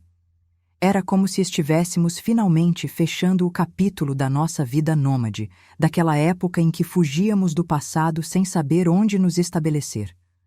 Agora tínhamos raízes novamente, um lugar que era verdadeiramente nosso. As crianças se adaptaram bem à nova casa. A Rebeca, agora com 18 anos, estava terminando o ensino médio e sonhava em fazer faculdade de dança. O Samuel, com 15 anos, era um jovem popular na escola, jogava futebol no time da cidade e tinha uma namoradinha que trazia para almoçar em casa aos domingos. Vê-los crescendo de forma saudável, sem as marcas profundas que eu temia que carregassem por causa da história do avô, foi uma das maiores vitórias da minha vida. Eles sabiam da verdade. Nunca escondi nada quando chegaram à idade apropriada, mas conseguiram processar essa informação sem deixar que ela os definisse. Uma tarde de março, recebi uma ligação que não esperava. Era de Pedra Azul, da delegacia.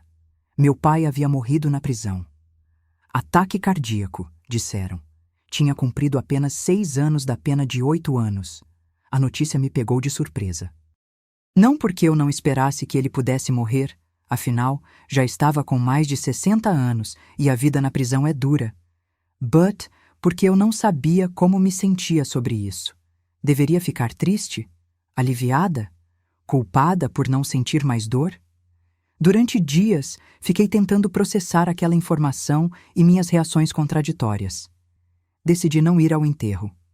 Foi uma decisão difícil, mas necessária. Eu tinha feito as pazes com meu passado, mas isso não significava que precisava fingir um luto que não sentia genuinamente. Meu pai havia morrido para mim muito antes de morrer fisicamente. Mário me apoiou completamente nessa decisão. Você não deve nada a ele, disse. Você já passou por sofrimento suficiente por causa dele. As crianças ficaram um pouco confusas com minha reação aparentemente fria à morte do avô.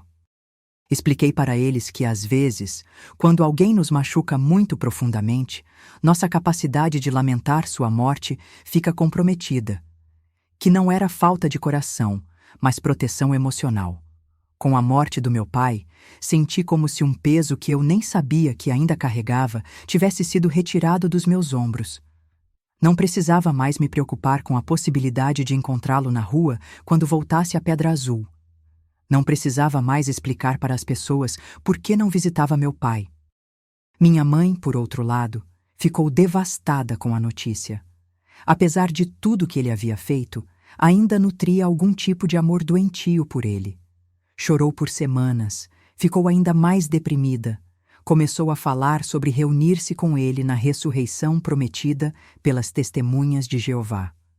Nossa relação continuava complicada. Eu a visitava regularmente, garantia que tivesse o que precisava, mas nossa convivência era formal, distante.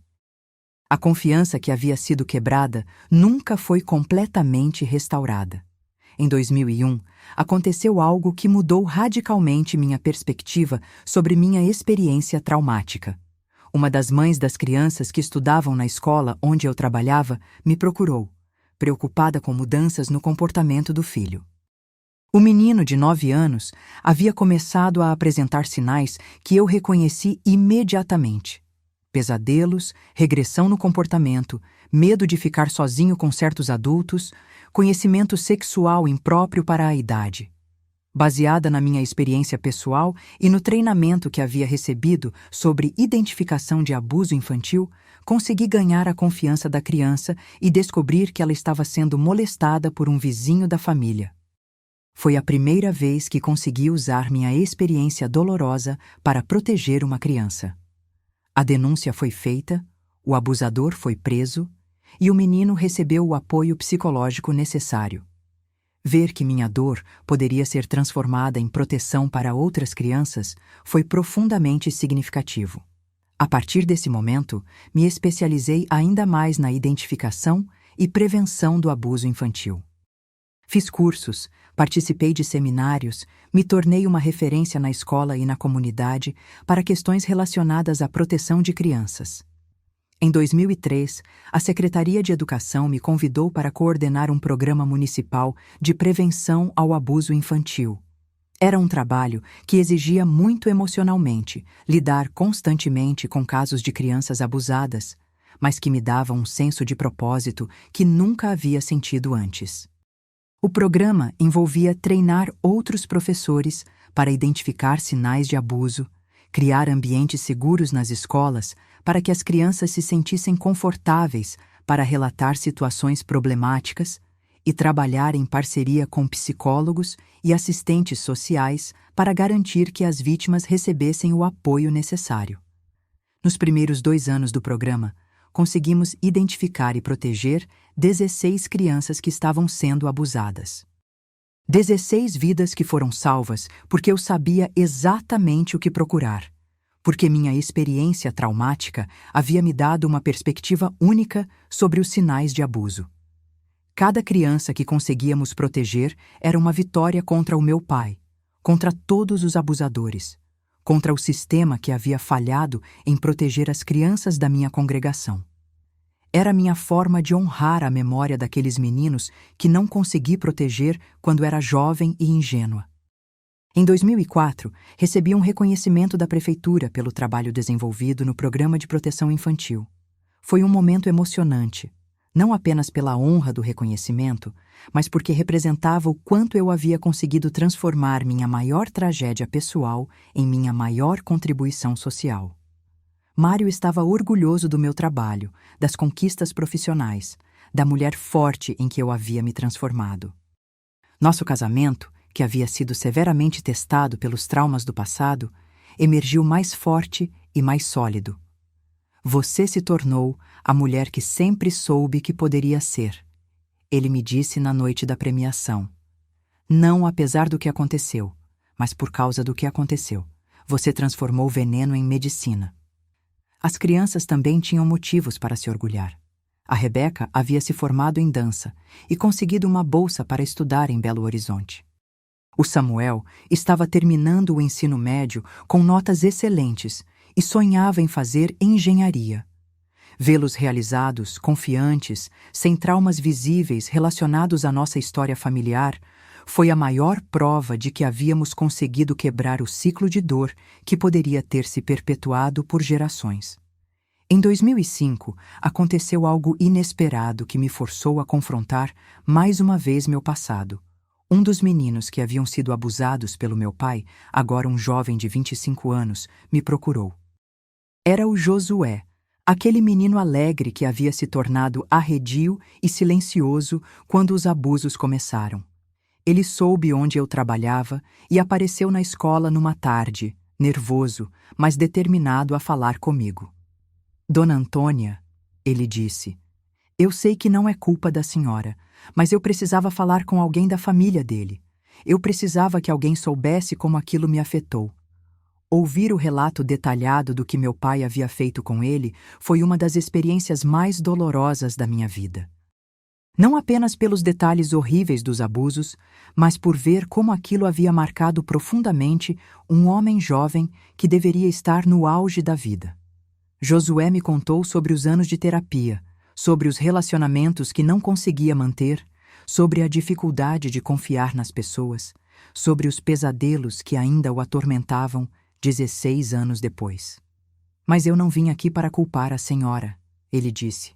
Vim porque soube do trabalho que a senhora faz, protegendo outras crianças. E eu queria dizer que isso faz diferença. Saber que algo de bom saiu daquele horror todo. Choramos juntos naquela tarde. Eu pedi perdão em nome da minha família, mesmo sabendo que não podia consertar o que havia sido quebrado. Ele me perdoou, dizendo que entendia que eu também havia sido vítima do meu pai. Esse encontro foi catártico para ambos. Para ele, significou conseguir falar sobre seu trauma com alguém que realmente entendia o contexto. Para mim, significou confrontar diretamente as consequências dos crimes do meu pai e reafirmar meu compromisso de proteger outras crianças. Nos anos seguintes, outros sobreviventes me procuraram. Alguns queriam apenas falar, desabafar com alguém que entendia. Outros queriam saber como eu havia conseguido reconstruir minha vida, buscando inspiração para sua própria jornada de cura.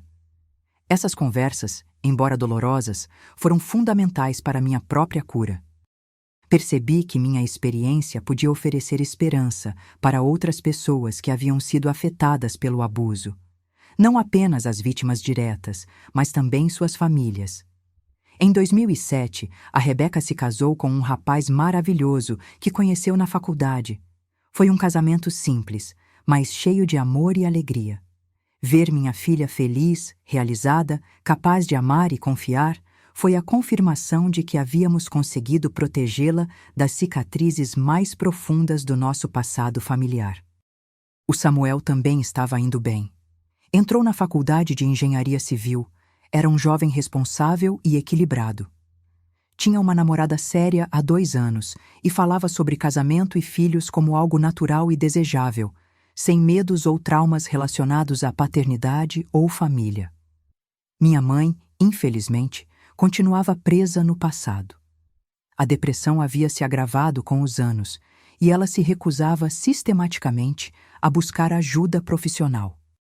Continuava acreditando que apenas Jeová poderia curá-la, mas ao mesmo tempo se sentia abandonada por Deus. Nossa relação permanecia difícil. Eu continuava cuidando dela por obrigação e amor filial, mas sem a proximidade emocional que um dia tivemos. A traição da cumplicidade silenciosa havia deixado cicatrizes profundas demais para serem completamente curadas. Em 2008, tomei uma decisão importante: escrever sobre minha experiência. Não um livro completo, mas artigos para revistas especializadas em educação e proteção infantil, compartilhando o que havia aprendido sobre identificação precoce de abuso. Os artigos tiveram boa repercussão. Recebi convites para dar palestras em outras cidades, para participar de programas de rádio sobre proteção infantil, para consultorias em escolas que queriam implementar programas similares ao nosso. Falar publicamente sobre minha experiência foi inicialmente assustador. Significava expor minha história pessoal, assumir publicamente que era filha de um pedófilo. Mas também significava poder alcançar mais pessoas, proteger mais crianças. A primeira palestra que dei foi numa escola em Belo Horizonte. Estava nervosa, com medo de ser julgada ou questionada sobre por que não havia percebido os crimes do meu pai mais cedo. Mas a recepção foi calorosa e respeitosa. Depois da palestra, uma professora me procurou em lágrimas. Disse que havia identificado sinais de abuso numa criança da turma dela, mas não sabia como proceder. Minha fala havia lhe dado o conhecimento e a coragem necessários para fazer a denúncia. Casos como esse se repetiram dezenas de vezes. Cada criança que conseguíamos proteger através dessas palestras e treinamentos representava uma vitória do bem sobre o mal, da luz sobre a escuridão. Em 2010, 15 anos após começar minha jornada de reconstrução, senti que havia finalmente encontrado paz completa com meu passado. Não esquecimento. As memórias dolorosas ainda estavam lá, mas aceitação e propósito. Havia transformado minha maior tragédia pessoal em minha maior contribuição social. Havia criado filhos saudáveis e equilibrados, apesar de tudo que passamos. Havia reconstruído meu casamento sobre bases mais sólidas. Havia encontrado uma forma pessoal e autêntica de espiritualidade. Mais importante, havia aprendido a viver com alegria novamente. Podia rir genuinamente, sonhar com o futuro, fazer planos, desfrutar dos momentos simples da vida. A dor do passado não havia desaparecido, mas não me controlava mais. Mário e eu começamos a viajar nas férias escolares, algo que nunca tínhamos feito antes. Visitamos várias cidades do Brasil, conhecemos lugares bonitos, criamos memórias felizes. Era a nossa forma de celebrar a vida que conseguimos reconstruir. As crianças já eram adultos independentes, mas mantínhamos uma relação próxima e carinhosa. Eles me viam não como a filha do pedófilo, mas como a mãe que havia sido forte o suficiente para protegê-los e criar um lar seguro, apesar de todas as adversidades. Em 2012, me tornei avó. A Rebeca teve uma menina linda que chamaram de Sofia. Segurar minha neta nos braços pela primeira vez foi uma experiência transcendental. Era a continuação da vida, a prova de que o amor pode prevalecer sobre o mal, de que é possível criar beleza a partir das cinzas. Cuidar da Sofia me trouxe uma alegria que não sentia há décadas. Era como se aquela criança inocente representasse a redenção da nossa família, uma nova geração que cresceria livre das sombras do passado. Tomei cuidados especiais para garantir que Sofia crescesse num ambiente totalmente seguro. Nunca a deixava sozinha com homens que não fossem seu pai ou meu marido. Observava atentamente qualquer mudança de comportamento. Ensinava-lhe, de forma apropriada para sua idade, sobre proteção corporal e a importância de falar sempre que algo a incomodasse. Pode parecer paranoia, mas era precaução baseada em experiência. Sabia demais sobre como os abusadores operam, como eles escolhem suas vítimas, como ganham confiança das famílias. Não correria riscos com minha neta. Em 2015, já com 58 anos, comecei a pensar em aposentadoria.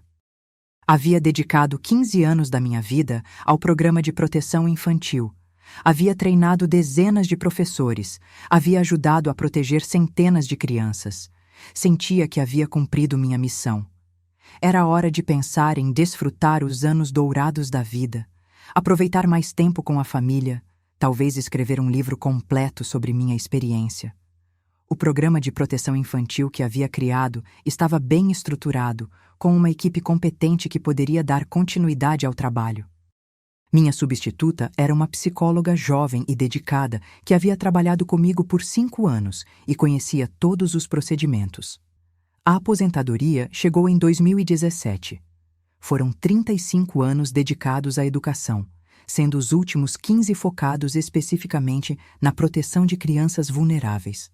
Foi uma carreira que me deu muito mais satisfação pessoal do que eu jamais imaginei ser possível. Na festa de aposentadoria, colegas de trabalho, pais de alunos e autoridades municipais prestaram homenagens ao meu trabalho.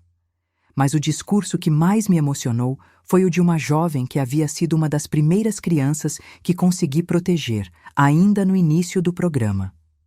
Dona Antônia, ela disse, a senhora salvou minha vida. E não apenas me protegeu do abuso, mas me mostrou que é possível transformar dor em propósito, trauma em missão. Hoje, sou assistente social e trabalho com crianças em risco porque a senhora me inspirou. Era a confirmação de que minha dor não havia sido em vão, de que era possível criar ondas positivas que se espalham por gerações, tocando vidas que nem sabemos que estamos tocando.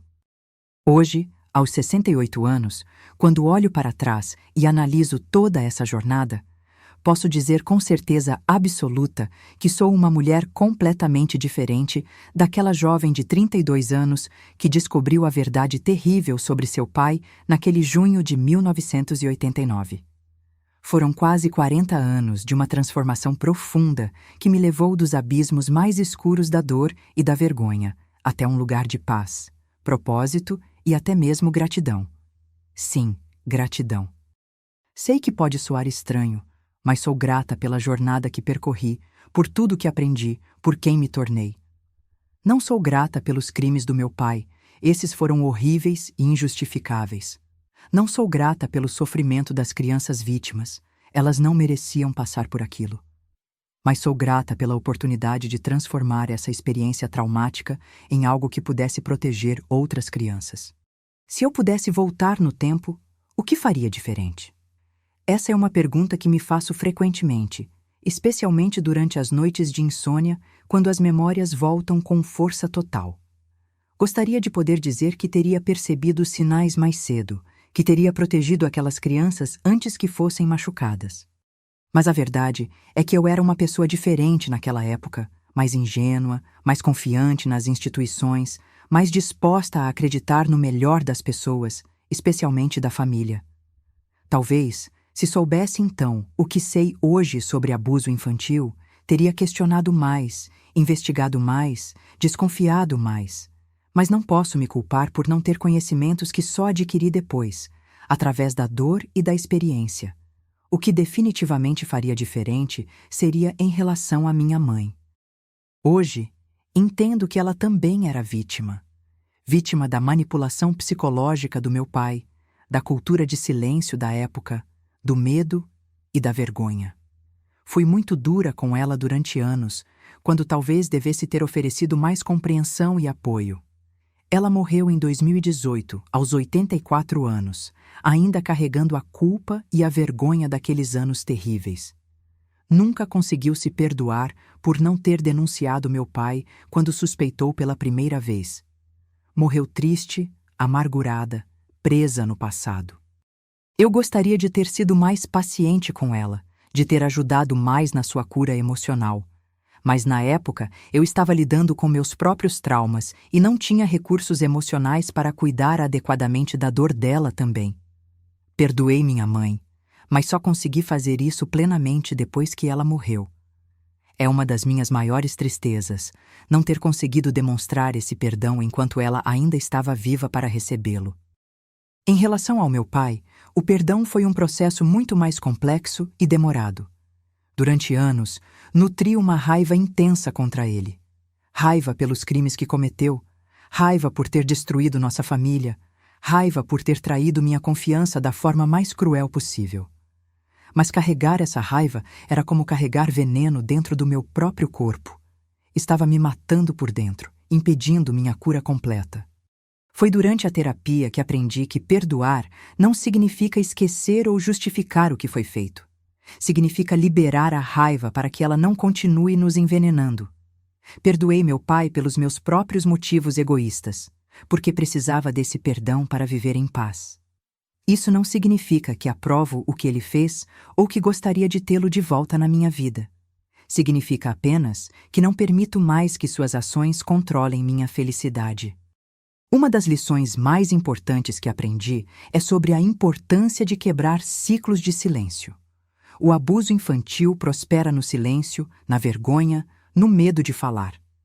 Quantas crianças poderiam ter sido protegidas se houvesse uma cultura de denúncia e transparência?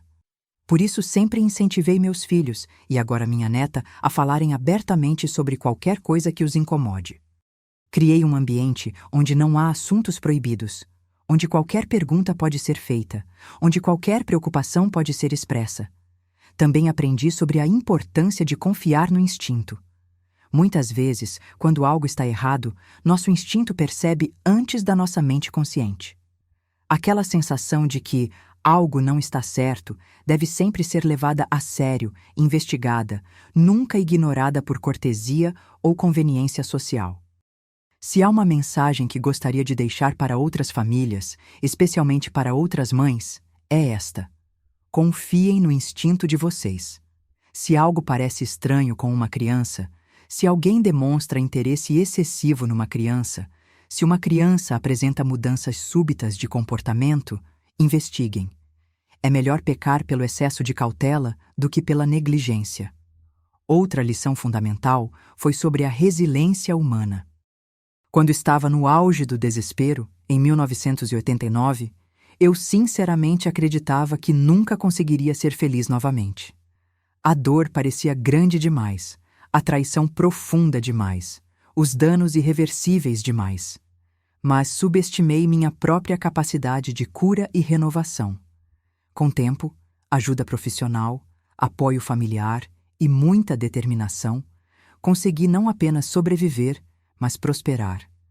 Consegui transformar trauma em propósito, dor em missão de vida. Isso não significa que a jornada foi fácil ou rápida. Foram anos de terapia, anos de reconstrução da autoestima, anos aprendendo a confiar novamente nas pessoas e nas instituições. Mas foi possível. E se foi possível para mim, acredito que é possível para qualquer pessoa que tenha vivido traumas similares. A cura é um processo, não um destino. Alguns dias são melhores que outros. Algumas memórias ainda doem. Mas é possível viver uma vida plena e significativa, mesmo carregando cicatrizes profundas. A espiritualidade também foi fundamental na minha jornada de cura, embora de uma forma muito diferente do que imaginava quando era testemunha de Jeová. Abandonei a religião organizada, mas não abandonei a fé. Desenvolvi uma relação pessoal e íntima com Deus, baseada no diálogo direto, na oração espontânea, na busca por orientação através da meditação e reflexão. Não preciso mais de intermediários humanos ou instituições para me conectar com o divino. Essa espiritualidade pessoal me deu força nos momentos mais difíceis, me ajudou a encontrar significado no sofrimento, me inspirou a transformar dor em compaixão pelos outros. Não tenho todas as respostas sobre Deus ou sobre o sentido da vida, mas tenho paz interior. Sobre relacionamentos, aprendi que é possível reconstruir a capacidade de confiar mesmo depois de traições profundas. Meu casamento com Mário não apenas sobreviveu à crise, mas se fortaleceu. Passamos por terapia de casal, aprendemos a nos comunicar melhor, desenvolvemos uma intimidade mais profunda e autêntica. Também aprendi a ser mais seletiva com amizades e relacionamentos em geral. Não por paranoia, mas por sabedoria. Nem todas as pessoas merecem nossa confiança completa. Algumas relações devem permanecer superficiais por nossa própria proteção emocional. Mas isso não significa viver com medo ou suspeita constante. Significa ter discernimento, estabelecer limites saudáveis, proteger nossa energia emocional para as pessoas que realmente merecem nossa intimidade. Em relação ao trabalho e propósito de vida, descobri que nossas maiores dores podem se tornar nossas maiores contribuições. O trauma que quase me destruiu se tornou a fonte da minha missão profissional mais significativa. Isso não acontece automaticamente. É preciso fazer escolhas conscientes, buscar ajuda profissional, trabalhar ativamente na transformação da dor em propósito. Mas quando acontece, é profundamente gratificante. Hoje, quando olho para as dezenas de crianças que consegui proteger ao longo dos anos, para os professores que treinei, para os pais que orientei, sinto que minha vida teve significado profundo. Não apesar do que aconteceu, mas por causa do que aconteceu. Se eu tivesse que dar conselhos para alguém que esteja passando por situação similar à que vivi, diria: primeiro, busque ajuda profissional imediatamente. Trauma não é algo que se supera sozinho através de força de vontade. Terapia não é luxo, é necessidade urgente. Segundo, não se isole. Mantenha conexões com pessoas que amam você, mesmo quando não sentir vontade de conversar ou socializar. O isolamento alimenta a depressão e a vergonha. Terceiro, proteja as crianças ao seu redor. Se você foi vítima de abuso ou é familiar de alguém que cometeu abuso, desenvolva hipersensibilidade aos sinais. Não deixe que sua experiência dolorosa seja em vão. Quarto, não tenha pressa com o processo de cura. Trauma profundo leva tempo para ser processado e integrado. Seja paciente consigo mesmo, celebre pequenos progressos, não se cobre perfeição. Quinto, considere como pode transformar sua dor em propósito. Nem todo mundo precisa se tornar profissional da área, mas todos podem encontrar formas de usar sua experiência para ajudar outros. Quando penso no futuro, aos 68 anos, vejo muitas bênçãos pela frente. Tenho uma neta maravilhosa que está crescendo saudável e protegida. Tenho filhos realizados que se tornaram adultos íntegros e compassivos. Tenho um casamento sólido baseado em amor verdadeiro e respeito mútuo. Tenho também a satisfação de saber que dediquei minha vida profissional a algo realmente importante. Que usei minha experiência dolorosa para proteger crianças inocentes. Que transformei veneno em medicina. Não sei quantos anos ainda tenho pela frente, mas sei que quero usá-los bem. Quero continuar sendo uma avó presente e carinhosa. Quero viajar mais com Mário, conhecer lugares bonitos, criar memórias felizes. Quero talvez escrever um livro completo sobre minha experiência, para alcançar ainda mais pessoas. Quero também continuar falando sobre proteção infantil sempre que tiver oportunidade. Mesmo aposentada, ainda recebo convites ocasionais para palestras e sempre aceito. É minha forma de continuar contribuindo, de manter viva a chama da proteção das crianças. Mais que tudo, quero viver cada dia com gratidão. Gratidão por ter sobrevivido aos momentos mais sombrios. Gratidão por ter conseguido reconstruir minha vida. Gratidão pelas pessoas que me amaram e apoiaram durante a jornada. Gratidão pela oportunidade de fazer diferença na vida de outras pessoas. Meus queridos, que me acompanharam até aqui nessa longa jornada, quero que saibam que compartilhar essa história não foi fácil. Reviver essas memórias, expor essa dor, pode ser retraumatizante. Mas faço isso porque acredito que histórias como a minha podem dar esperança para quem está passando por situações similares. Se você está ouvindo isso e reconhece sua própria dor na minha história, saiba que você não está sozinho. Saiba que é possível sobreviver, é possível se curar, é possível encontrar alegria novamente. Não vai ser fácil, não vai ser rápido, mas é possível. E se você suspeita que uma criança ao seu redor está sendo abusada, por favor, não fique em silêncio. Denuncie, investigue, proteja. Uma criança está dependendo da sua coragem para ser salva. Termino essa história com o coração cheio de paz. Paz por ter conseguido transformar a maior tragédia da minha vida na minha maior contribuição para o mundo. Paz por ter criado filhos saudáveis, apesar de todas as adversidades.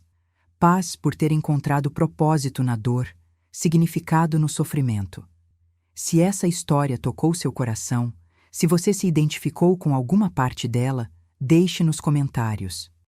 Me conte de onde você está assistindo. Me conte se essa história trouxe algum tipo de esperança ou reflexão para a sua vida.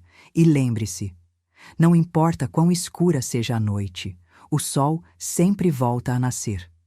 Não importa quão profunda seja a dor, a cura é sempre possível. Não importa quão perdido você se sinta, sempre há um caminho de volta para a luz. Obrigada por me acompanharem nessa jornada dolorosa, mas necessária. Que Deus abençoe cada um de vocês e que minha história possa, de alguma forma, fazer diferença na vida de quem precisar ouvi-la. Um abraço carinhoso desta vovó que aprendeu que o amor sempre vence o medo e que a verdade, por mais dolorosa que seja, sempre nos liberta.